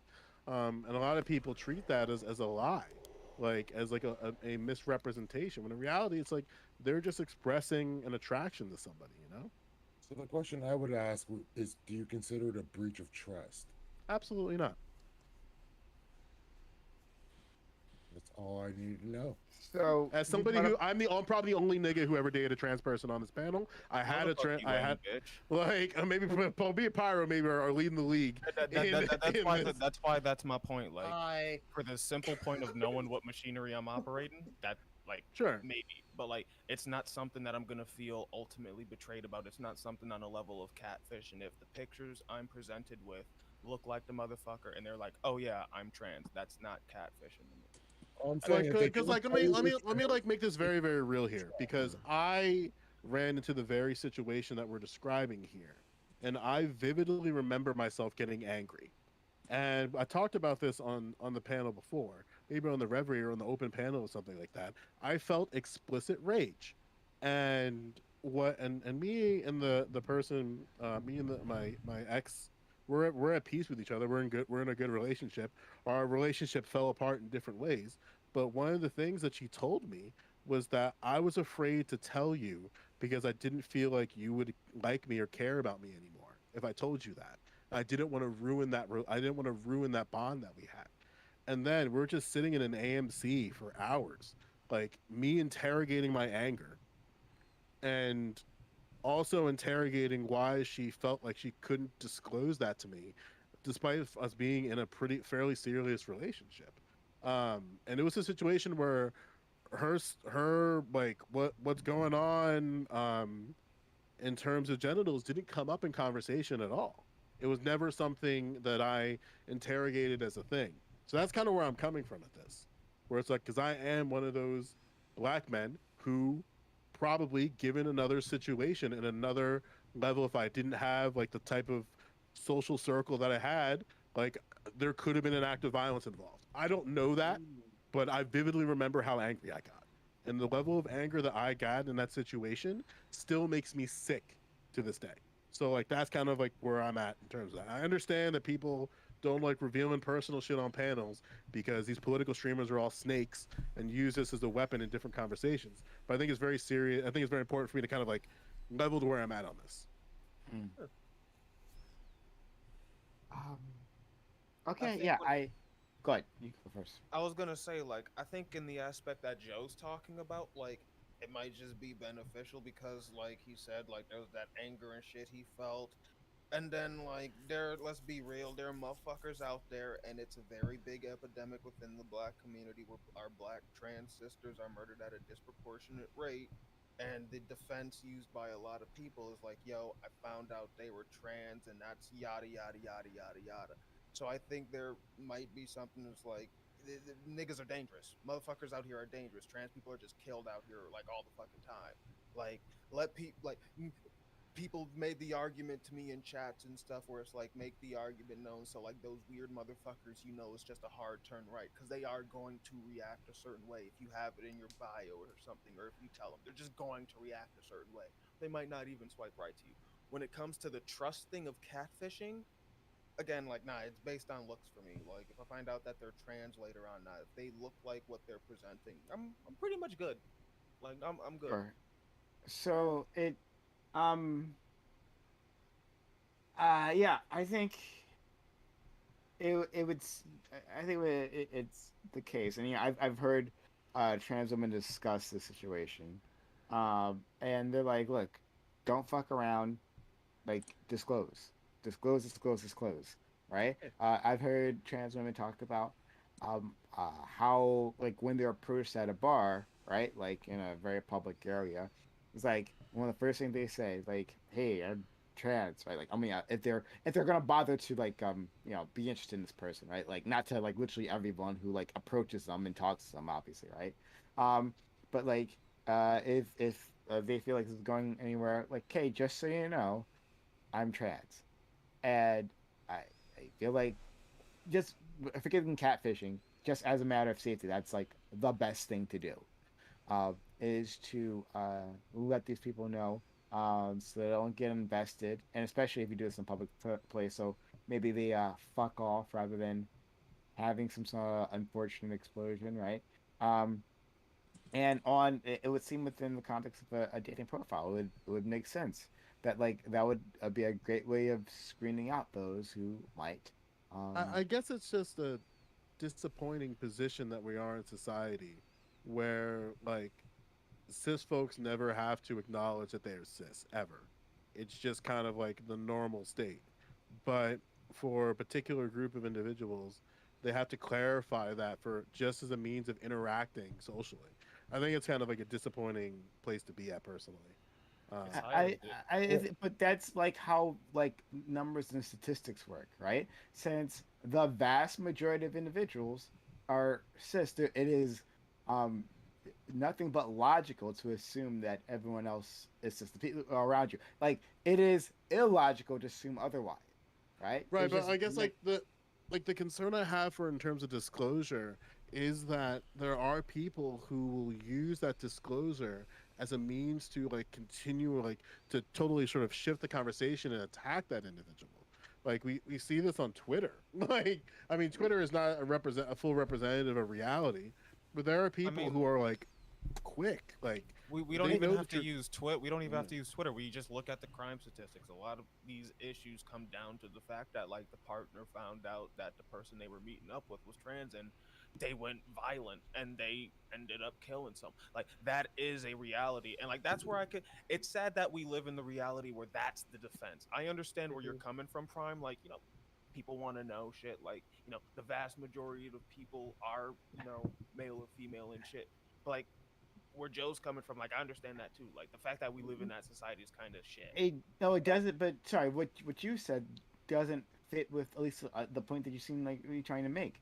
Like, in the situation where a partner finds out later on that the person was trans and then flips out on them, well, the most likely way to avoid such a situation is to disclose, right? Like, that is how you solve. I Well, don't disagree. I don't disagree okay, with anything you just said. My previous argument state what I'm saying and what I think Joe is saying is like, damn, it sucks. That's the fucking case. Damn, yeah, it it sucks is. that for Yeah. I like Right. that's the point. Damn, it sucks for Okay, their safety that, like, it's best they we disclose. agree.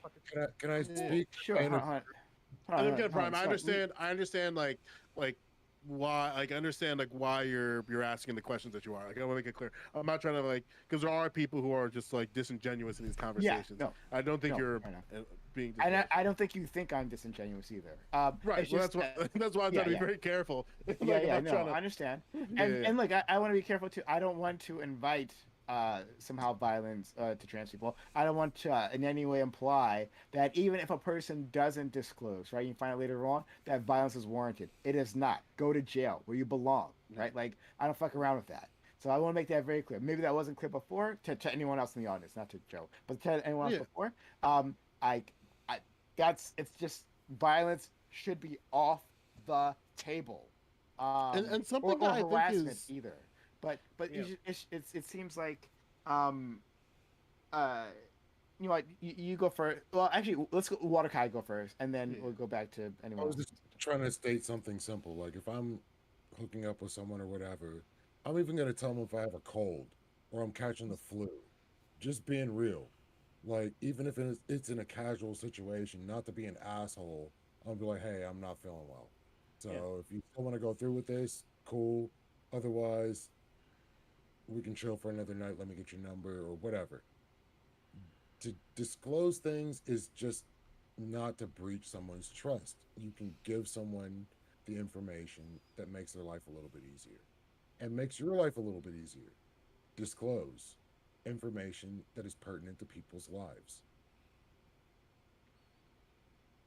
Okay, you. I'll agree. But that same argument can be made to not disclose for the means of preserving life too, though. Like If that's you are going, like, before you even get into that situation, you can disclose. Like, as soon as they talk to you, like, let them know right off the bat. and If they you could want, spit in your face, they could punch you, they could do a lot of like And I don't off to jail that asshole goes. not make no I, I, mistake, like there is violence at play and it's not I think, zero. but I don't remember. I think Like there's a. I think we're mixing things up though, right? Like, sure. you again, want a like higher level of violence when with you get into a situation sexually. within within a person's normal life, I don't think it should be required for them to disclose that they're trans, right? Like them just existing in the world, absolutely. Like it's none of your Yeah. business what's between their legs, right? Like people are fucking fascinated about it. We know that if you've been on this channel long enough, if you're on Twitch politics long enough, you know people are fascinated about it. But it's still it's none of their fucking business as to what's between legs or what isn't there, whatever, right? Like that's something separate. And then so because you brought up Twitter too, right? Like, well, yeah, you reveal these things on Twitter, and then like shit gets weird, right? The Okay. things people say, it's disgusting. But I'm not talking about any of that. Like within Twitter, like it's no one's business. But within a context of dating, though, right? It would seem like it would be someone's business at the very least. In that context, that's a very specific context, right? Yeah. Yeah. And I think Or just one night stands. You know, if you one night stands, you know, this trans woman probably sees someone they like, they just go ahead and disclose it because, like I said before, they may not they may not like you know this certain individual who still has these equipment attached to him. So to not cause any form of violence, because again, I'm not for this either. People don't react the same way. So to just assume like some of these people may not attack them is also a bad thought in their head. So this disclose, let them know what you packing, and then you know just see what goes from there. Cause you know that person may not swing that way, but they may not also be violent. yeah, but people like again, like we just I don't think that the trans folks are these like magical uniforms, magical unicorns that don't disclose these type of things. I think it's just a level of trust, and I think in most situations, um, there's just a level of trust that needs to be there before information like that can be disclosed. Like, could that possibly? You could probably make an argument of like, well, that might just like prevent your options in like the like But there is a back down ass up. there is a percentage of people who are trans that that say, "Hey, I'm like this. You should just deal with it. And if you don't like me for what I am, I'm a call you transphobe and and all that stuff, and that person may Yeah, not there's may not trans folks on be trans. Twitter. Oh, no, no, Yeah, no. there's visible trans folks on Twitter, and they say that they're trans, and you gotta deal with it because they understand that there's people who like challenge their existence. And It's not. It's like, not. It's, yeah, that's not the point I was making though. The point I was making is that this person probably most likely doesn't hate trans people, but the fact that they say that they won't sleep with a trans person or they won't date a trans person, they're automatically called, hey, you're transphobe because you don't want to date a trans person or a trans woman. So well, we can recognize a lot of the. no, like I said, I recognize I recognize the difficulties. Problem is, a lot of people. Yeah, the thing is, a lot of people just are just not into that. So, and people should not be railroaded, especially when they don't have a problem with a person being trans. They just don't want to date a trans person or have sex with a trans person. And I think that men gotta kind of treat the situation the same way they treat a show they're kind of tentative about, where it's like, are you afraid? Is this an actual preference that you have, or is this just something? Why's it gotta be fair though? Why can't it just be like it's not what they into?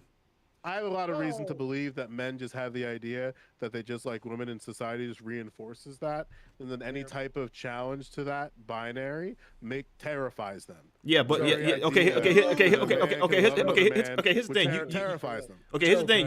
But you automatically went to fear, and it's not Yeah, that 'cause men are afraid of they're not men. able to, huh? Men are afraid of having open relationships with other men. The fact that you were willing to get with them is an indicator of that. The fact that they told you is an indicator of you. In what way you mean? Like, what are you talking about? I'm saying that men are so insecure with their own masculinity and their own idea of what a man is that the very idea of being in a relationship with another man terrifies them. That's not always the case. That's not always I the think case. it's 100% the case in a lot of situations. I mean, it certainly could be the case. When I'm hearing Because again, men are fed at like almost to. We'll go for it, Pyrosac. I was just gonna say, like, I think the thing that Joe's saying is correct. Like, I don't think it's just like a fear. I think it just could just be disgust also. Like, just the idea of being with another, what they could perceive as man or what bucks the system, just disgusts them on a visceral level that they haven't explored yet. So it could be fear, it could be the anxiety of not, but like there's a level of disgust that we see in the actions and the language of these people when they actually find out and they speak out. Like, that can't be denied. Yeah, that could happen. The way I was hearing Joe for a second there, I was thinking to like not just like relationships in terms of dating, but relationships in general. Like for me personally, I have like almost no male friends because I can't stand being around other. Well, other men don't have a good track record of being there for other men. Yeah. And we also have a track record of betraying women if it means that we are comfortable. Like, I know all of you have a story of a time where you probably saw a woman, whether it be sexually assaulted or harassed in public, and you probably didn't do anything about it. Every man has that story, and I'm in a lot of circles to refute that claim. Well, I got some stories where a woman did a man that I know dirty as hell. So what did you do about it? I couldn't do shit. Why? Because I was nowhere near the parameters, and not into the fact that the person that tried to, the person basically railroad this guy on social media and all that stuff, and I couldn't do anything about it. Like, the damage was already done. They automatically believe the woman, because if you don't believe the woman, then you're obviously a woman hater. So then let's be honest here. In your life, have you seen a woman be harmed, and whether it be sexually harassed, we'll go like to that end, or even something that's just being crossed in a social interaction that was unfair? Did you say or do anything? I You wasn't. have a situation where you didn't do anything. I was nowhere near that situation. So you've observed it. What you mean? What? No, I never had to see or interact that kind of situation. You've never had a situation in your life where you saw a woman get crossed in some type of way. Your No, entire life, you've never seen that happen. no, Really? That's yeah. interesting. So you like you're painting this picture that it's just I mean, we can be it's that dishonest on the that internet. that That's fine. I'm That's not his like threshold. again We can be dishonest on the internet, you paint the picture that it's all about fear or being dishonest here, but I'm literally telling the whole truth here, and he just automatically assume that I'm lying. Well, because you're probably socialized in the same way that I was, where you don't even see these situations as happening and see these situations as normal occurrences. We Or it could. all have one. We all have one. Wait, I No, have wait, no, Especially Twitch streamers, especially Twitch streamers. Not a single Twitch streamer can say with confidence that they've been in a situation where a woman has been disrespected on a panel, harassed on a panel, and ridiculed on a panel, and they spoke up. Welcome, No Twitch streamer has the gall welcome to the even end there. protect them. Welcome to the end where Guys, where nobody's safe. I have the gall because I always try and I haven't been on many panels yet, but I know for a fact that I'm always gonna be the one to try it. I won't be successful, but if I'm gonna be on a panel, I'm gonna try my damnedest to protect someone who's just getting berated. Yeah. I'm going to No, take their right, side. but, And I'm gonna do what I can. But the point that I'm trying to make is that we've all seen these situations happen around us, and we've all been in situations of paralysis because like one of the settled habits of thought and action in society is a level of comfort, where it's like we have the right to comfort, and if something is uncomfortable to us, we have the right to either just be silent about it or push ourselves away from the situation because that makes us uncomfortable. That's my secret. I'm always uncomfortable, so I'm No, able to so- be So uncomfortable. anyway, well, like I said before, I have one. Well, in terms of the panel thing, I'm positive for that. I mean, we've had a lot of women and a lot of spicy conversations, and yeah.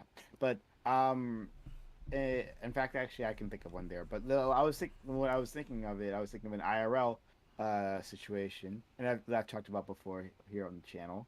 Um, Driving around with my cousin, and around my neighborhood, and he sees this girl. He's like, and we're not going particularly fast, and he's like, "Hey man, like swing around and pull up next to her." I'm like, "Oh, this is a girl that he knows, right?" He's saying hi. So he pulls down the window and he makes a comment about her butt, I think, or something, right?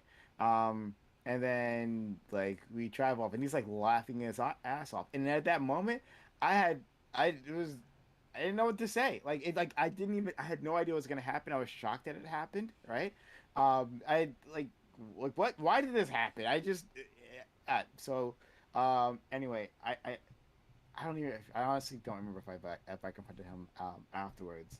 But like, and if I didn't, then I should have. Put that out there. If I Yeah, didn't, then I absolutely should have. But yeah, it was just something I just didn't expect, and it happened, and I should have handled it better by like telling my cousin not to be a fucking piece of shit. Yeah, I had a situation in a dorm where there was I was a junior at the time, maybe third or fourth year, and there was just a girl. She was very drunk, and she was just not all there. She was absolutely not all there. And this one guy got tired of the shenanigans, and he was threatening that I'm just gonna knock her out. I'm just gonna knock her out. And I didn't say anything when he said that to me in the living room. And then it was only until other people in the other room caught that to come out and be like, "What the fuck are you talking about?" Because he wasn't like he was serious about it. And this is my dorm room. So it's like in my very place that I consider like my sanctuary. Like I had a man threaten violence to a woman when she clearly needed help, and I didn't do anything. And this was something that thankfully, because I'm in the right circles, my roommate at the time, like shout out to him, grilled me about it the next day. He just like we were sitting at dinner and he's like or breakfast in the morning. He's like, "Just so you know, homie, you fucked up." And like I'm gonna tell you why you fucked up, and we had to talk about it. And like that's the kind of and like the thing is that I think men need to have circles like that where like we hold each other to account so that we can be better in situations towards women and or even just towards our partner, not just to women, to whoever we like find ourselves to be in terms of intimate relationships.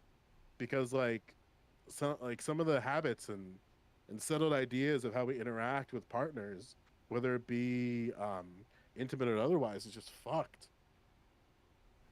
It's really fucked. I think it starts with men. I was a bully for those exact reasons.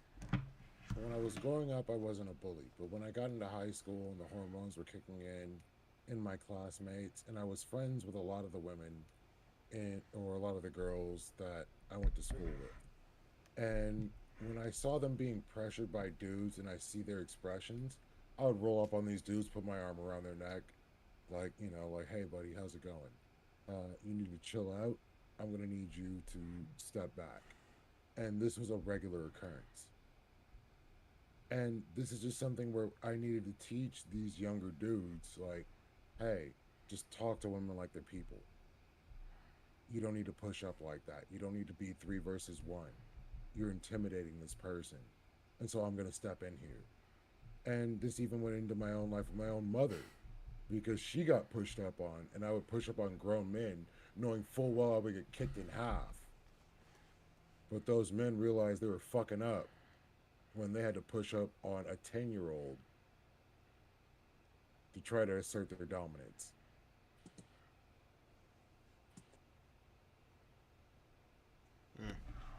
Thanks for that. Yeah. And again, like there are people who don't have these things, right? Like there are people, like some of them go to Duke, where they just have like they just think that like these are the things that I'm entitled to. These are the things that like I'm entitled to have. And if you raise your kids to be entitled pieces of shit, then you end up with these results. And it's unfortunate because like you don't know when you don't know when your parents are failures until it's too late. Like and and you're So, and you're put in these situations and you're like, damn, like I was never taught to hold other men accountable because my father never taught me how to hold other men accountable. My parent or broadly my parents never taught me to hold other men accountable, and the men in my life never articulated that and what that looked like. Because And there are like make no mistake about that Jerry Jones shit. Jerry Jones is entitled. There was never a point in his life where he had to interrogate what accountability looked like, and he just cruised on over. that goes Be both able to ways though, protest. not just one way. What was that? That goes like accountability goes both ways, not just one. Yeah, his parents are failures. No, okay, And you mentioned your father and me about how he taught you about being held accountable, right? My mom's I was raised by two women told me yeah, to I be was raised by I was raised by women as well. to be careful out here And- and watch out for some of these women because some of these women be slimy and grimy. That's what I was taught. And then I was raised that if women and then when I was when I was looking at a lot of some of these news articles where some women have gotten scot free for murder because they either got rejected or by some firm or something like that, or they accused a man for sexual assault even though he was nowhere near the girl's panties. She that woman did not get any amount of time of jail, or the max she got was 2 Yeah. while the man was facing 15. I'm So with you. My what? So mother what? also- So what's the accountability for that? What that man My woman mother facing also 15, taught me- 15 years? What the woman only faced like probably 3 to 6 months in jail. Yeah, I mean, we can talk to OJ about accountability. I'm sure he Yeah. has OJ went very to good OJ went to opinions jail. What are you about talking that. about? I mean, Okay. we can talk about all the other men who get away with sexually assaulting and or raping women and get away with it. I mean, we can bring that into the conversation. And there's a lot of evidence to support the claim that happens more than the latter. And there's plenty of men who get away with these things. A man, okay. Like- No, okay. Name me the max amount of time that a woman faced for falsely accusing a man for doing something heinous, and then imagine, then give me a percentage of a man falsely accusing a woman of the same crime. Name me all the men who settled outside of court so they don't need to go to trial for the sexual assault or You rape you that they you do you with you women. you avoid the question. Wait, You completely avoid the question. no. My evidence is You bigger no than no yours. no you avoid the question. Get like give me My like evidence like is bigger than yours, friend. no Can we get not no play you this avoid the game, question. bro, where we Yeah. dodge the conversation No, it's cool. entirely? Like let me like we can pull it back to the familiar thing because listen, like I was raised by women too, and the women in my family said shut the fuck up. And a woman's job is to be subservient, and a woman's job is to shut up. And like my mother did a lot of things. Like women were not allowed to be in the same room as me because there was a very high proclivity that I wouldn't be able to control myself around them. Then My mother also taught me. My mother that also. just Okay, means hold on. that they I'll failed let you you. talk. That's I'll what let that you- means. Hey, I'll let you we talk gotta and I'll let Joe finish. respond, and then you can go back and forth.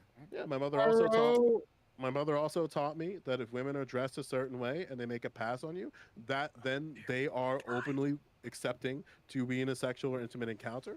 My mother also taught me that it is okay to hit women, and that's something she explicitly taught me. Wait, That it wait, is wait. okay to do. I Wait. love my mother. No, but no, she no, no, was no, sexist and no, racist. no, stop. Because right now you just contradicted yourself very much. Your own mother said that you can't be in the same room with some other girls that are your family members because you would not control yourself. What? Other women, no, other women who weren't my family. So okay, So if I brought a woman over, so if your I brought a your woman over, mother let's had make so it your very mother clear what we're had talking about here. had no faith in you. That's what she's My getting mother at. had no faith in women or men. But she said she was And she she was taught she was that. mainly that you taught me just that. you just said that she was mainly pointing I'm to glad you you've though. at least changed that. Like I don't think you're quite catching what I'm trying to throw here. Is I that don't there know is an why you're entire arguing with your therapist, Joe. Like, I don't know what's Yeah. going on here. No, man. I think I caught it. I think I've caught what you were saying. Basically, there is a generation out there that we're taught by people who have those viewpoints. So it's constant. It's still in a constant loop or chain and of reinforce these sending. things. Yes, reinforcing. And women are no different in reinforcing this than men. Yeah, I got that without the it's a story, systemic though. thing. Yeah, we No, had to go it's- through that whole story though. You're right. Thank you It so was much, more Razor. entertaining. Yeah. I'm good. I'm good at sussing out like the general point of Yeah. shit whenever it's really long-winded like that. Because again, parents are like some parents are failures and they fail their kids. This is where I'm at. Like, No, because for me, I was raised by my grandmother, and the way I was taught when it came to women was that they're on the same level as me, and if I hurt them, I'm gonna get hurt. yeah.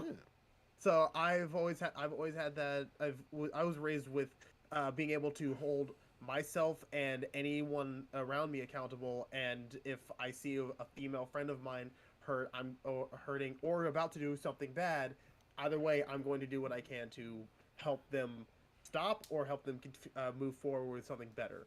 That's the way think I was taught. I think from listening to like you guys talk a little bit, like I've listened to Blaze like rebut Joe a little bit. I listened to Joe like tell his family fables. I've listened to Razor explain Joe's family fables. I think like we've all been taught different ways to engage or interact with women or what to look out for, like some of the traits to look out for in the world.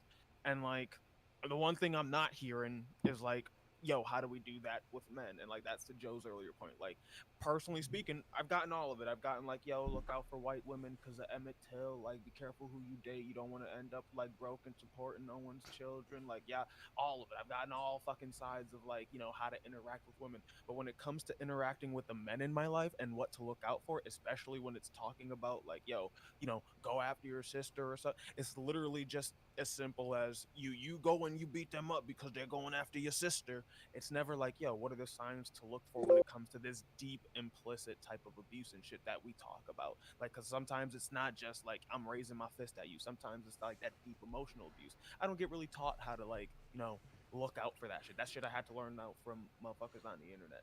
And like that's the thing that happens with a lot of men in particular. Like there's no real alleyway or no conversation on how to address like, yo, you watching a motherfucker talk a certain way or like plot some really devious shit where they cheating on your girl and you just gonna let that, not cheating on your girl but cheating on their girl, and you just gonna let that happen, or you letting some shit that you would never let happen to a family member happen because like it's some random woman.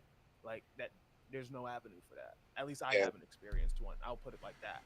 That's cool as shit.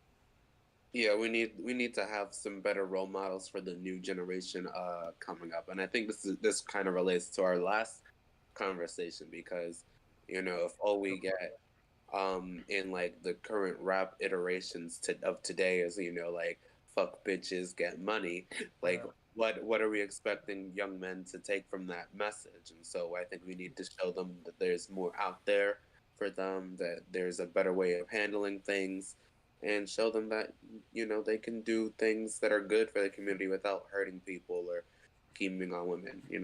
I think it's on us, and black men are in a very precarious situation where the deck is stacked on us in very unique ways. And By if the we're way, your able, camera's gone aisle. I'm sorry. you He's in can't the really higher. He's in the higher realm. Let him be. I'm, Like, look, I'm looking for Dead Prez fans.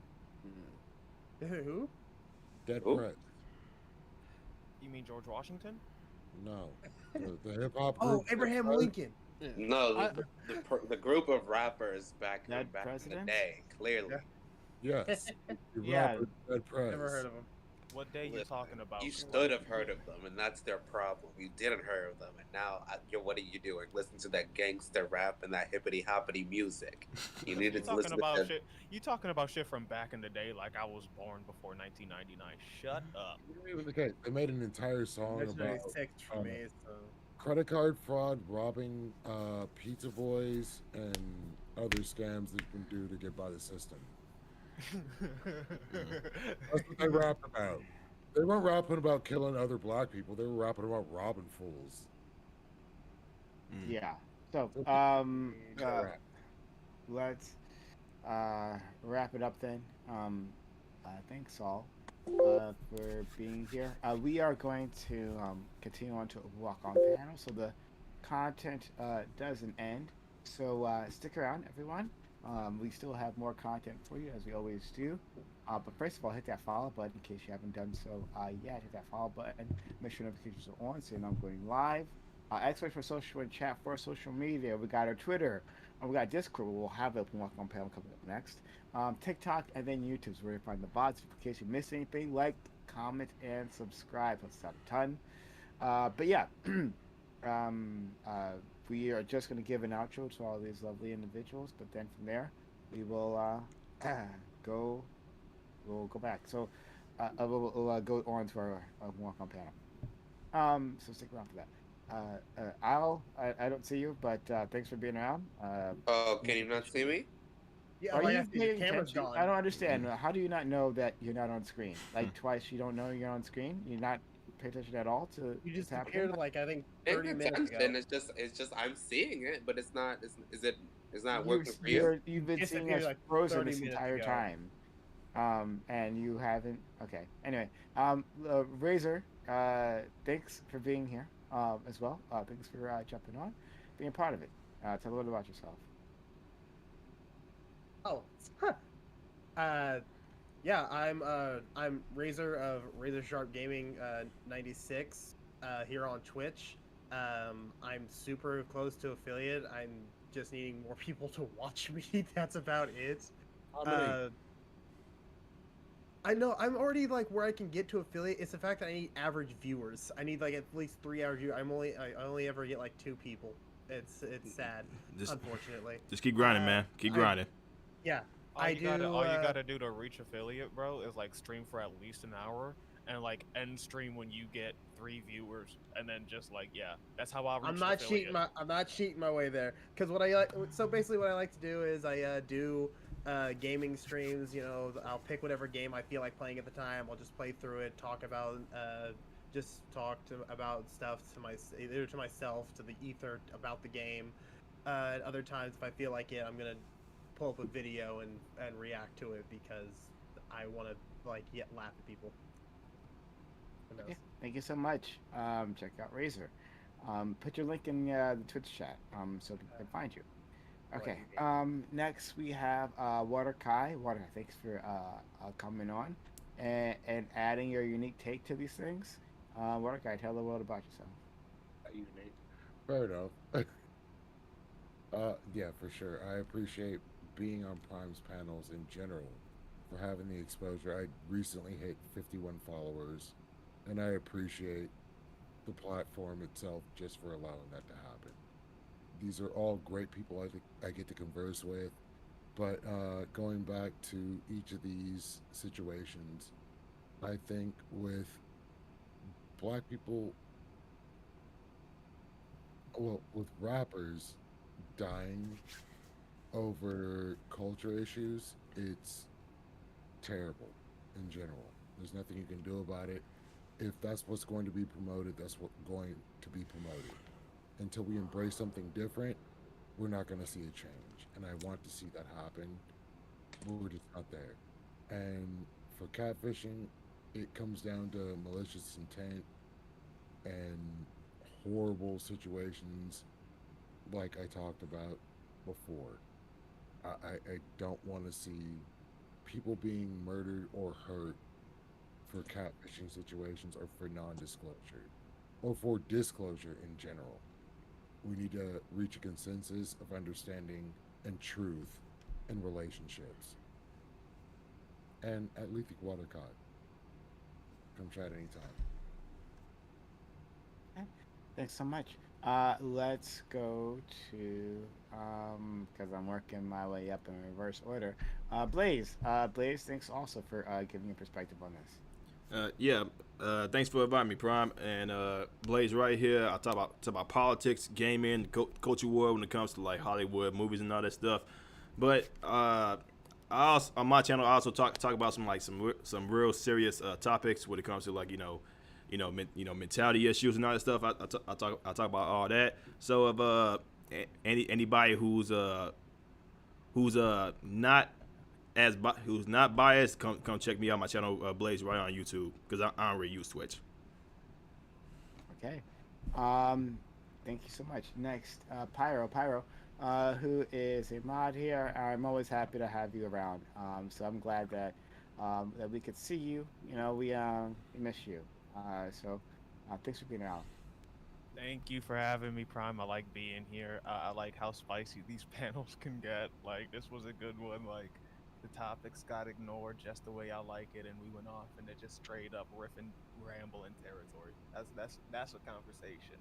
Just, but to end it off, I just say like when it comes to the first issue of rap music, we got to look like it's not the rap music. The rap music is just a reflection of what we see in the societies and what we have been seeing since like not the early, but like the late 80s and 90s and shit. Like these communities have been experiencing these problems longer than this industry has been at the forefront, and I think there's systemic changes that need to be made that need to come from our government. We can't look again like we can't look at rap music artists to like fix the intrinsic problems of our community. That's the job of our government.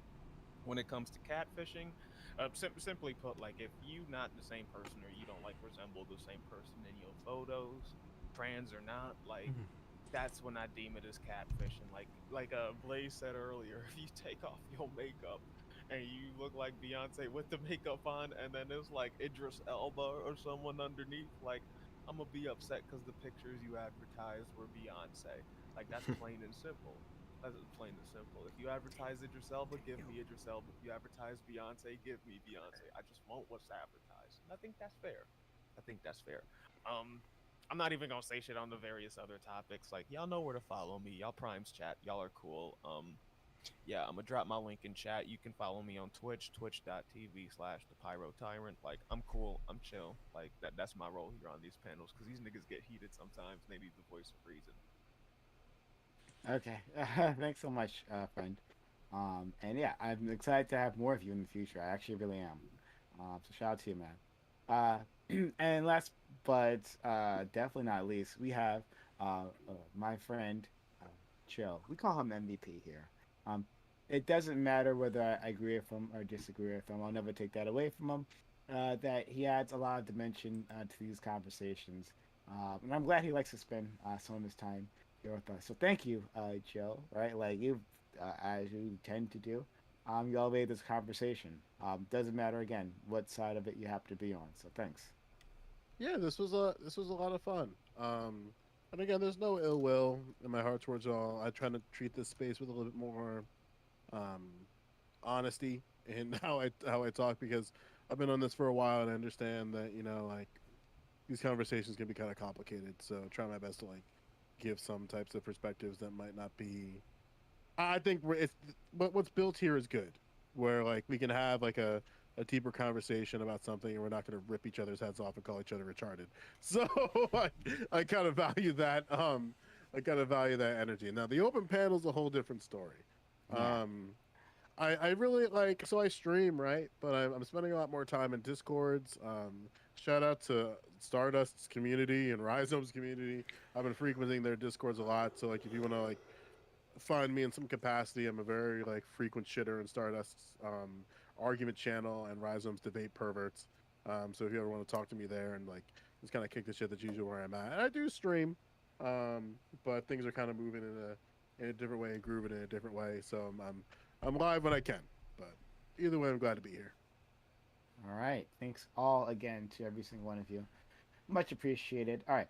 We are going to move on to our open walk-on panel, right, where heads be ripped off, as you alluded to. And yeah, so anyone here is free to join us, but if not, that's okay. Thanks for spending your time, your energy, your knowledge, and your passion with my community. I know they appreciate it just as much as I do. Have a good one. Bye. All right. See ya. See you guys soon. Joe dipped immediately. I'm definitely going to be hopping into that open panel. Pyro.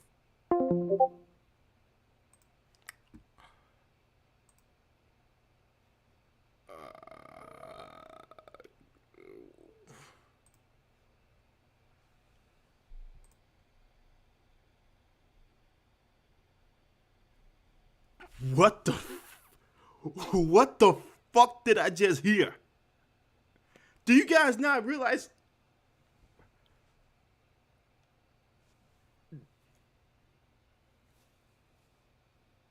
What he just said, what Joe said there?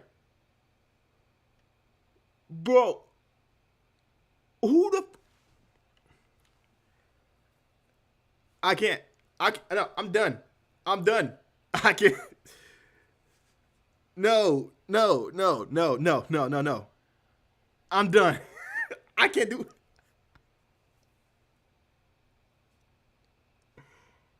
He does not realize how he contradicted himself. How do you not realize that shit? Oh. Okay. I appreciate everybody who's on the stream. I appreciate everybody who commented. Like, if you guys want more of these panels, man, like, comment, subscribe, share the video, man. I will hit y'all up later, man. And please, like I said, please like, comment, share, subscribe, because I need a beer or some. I need a beer, vodka, and some freaking whiskey. That's what I need. But I appreciate everybody who logged on, man. I appreciate the love and support, man. Hit the like button and subscribe button. Hit you up in the next one, man. Peace. Jesus fucking Christ.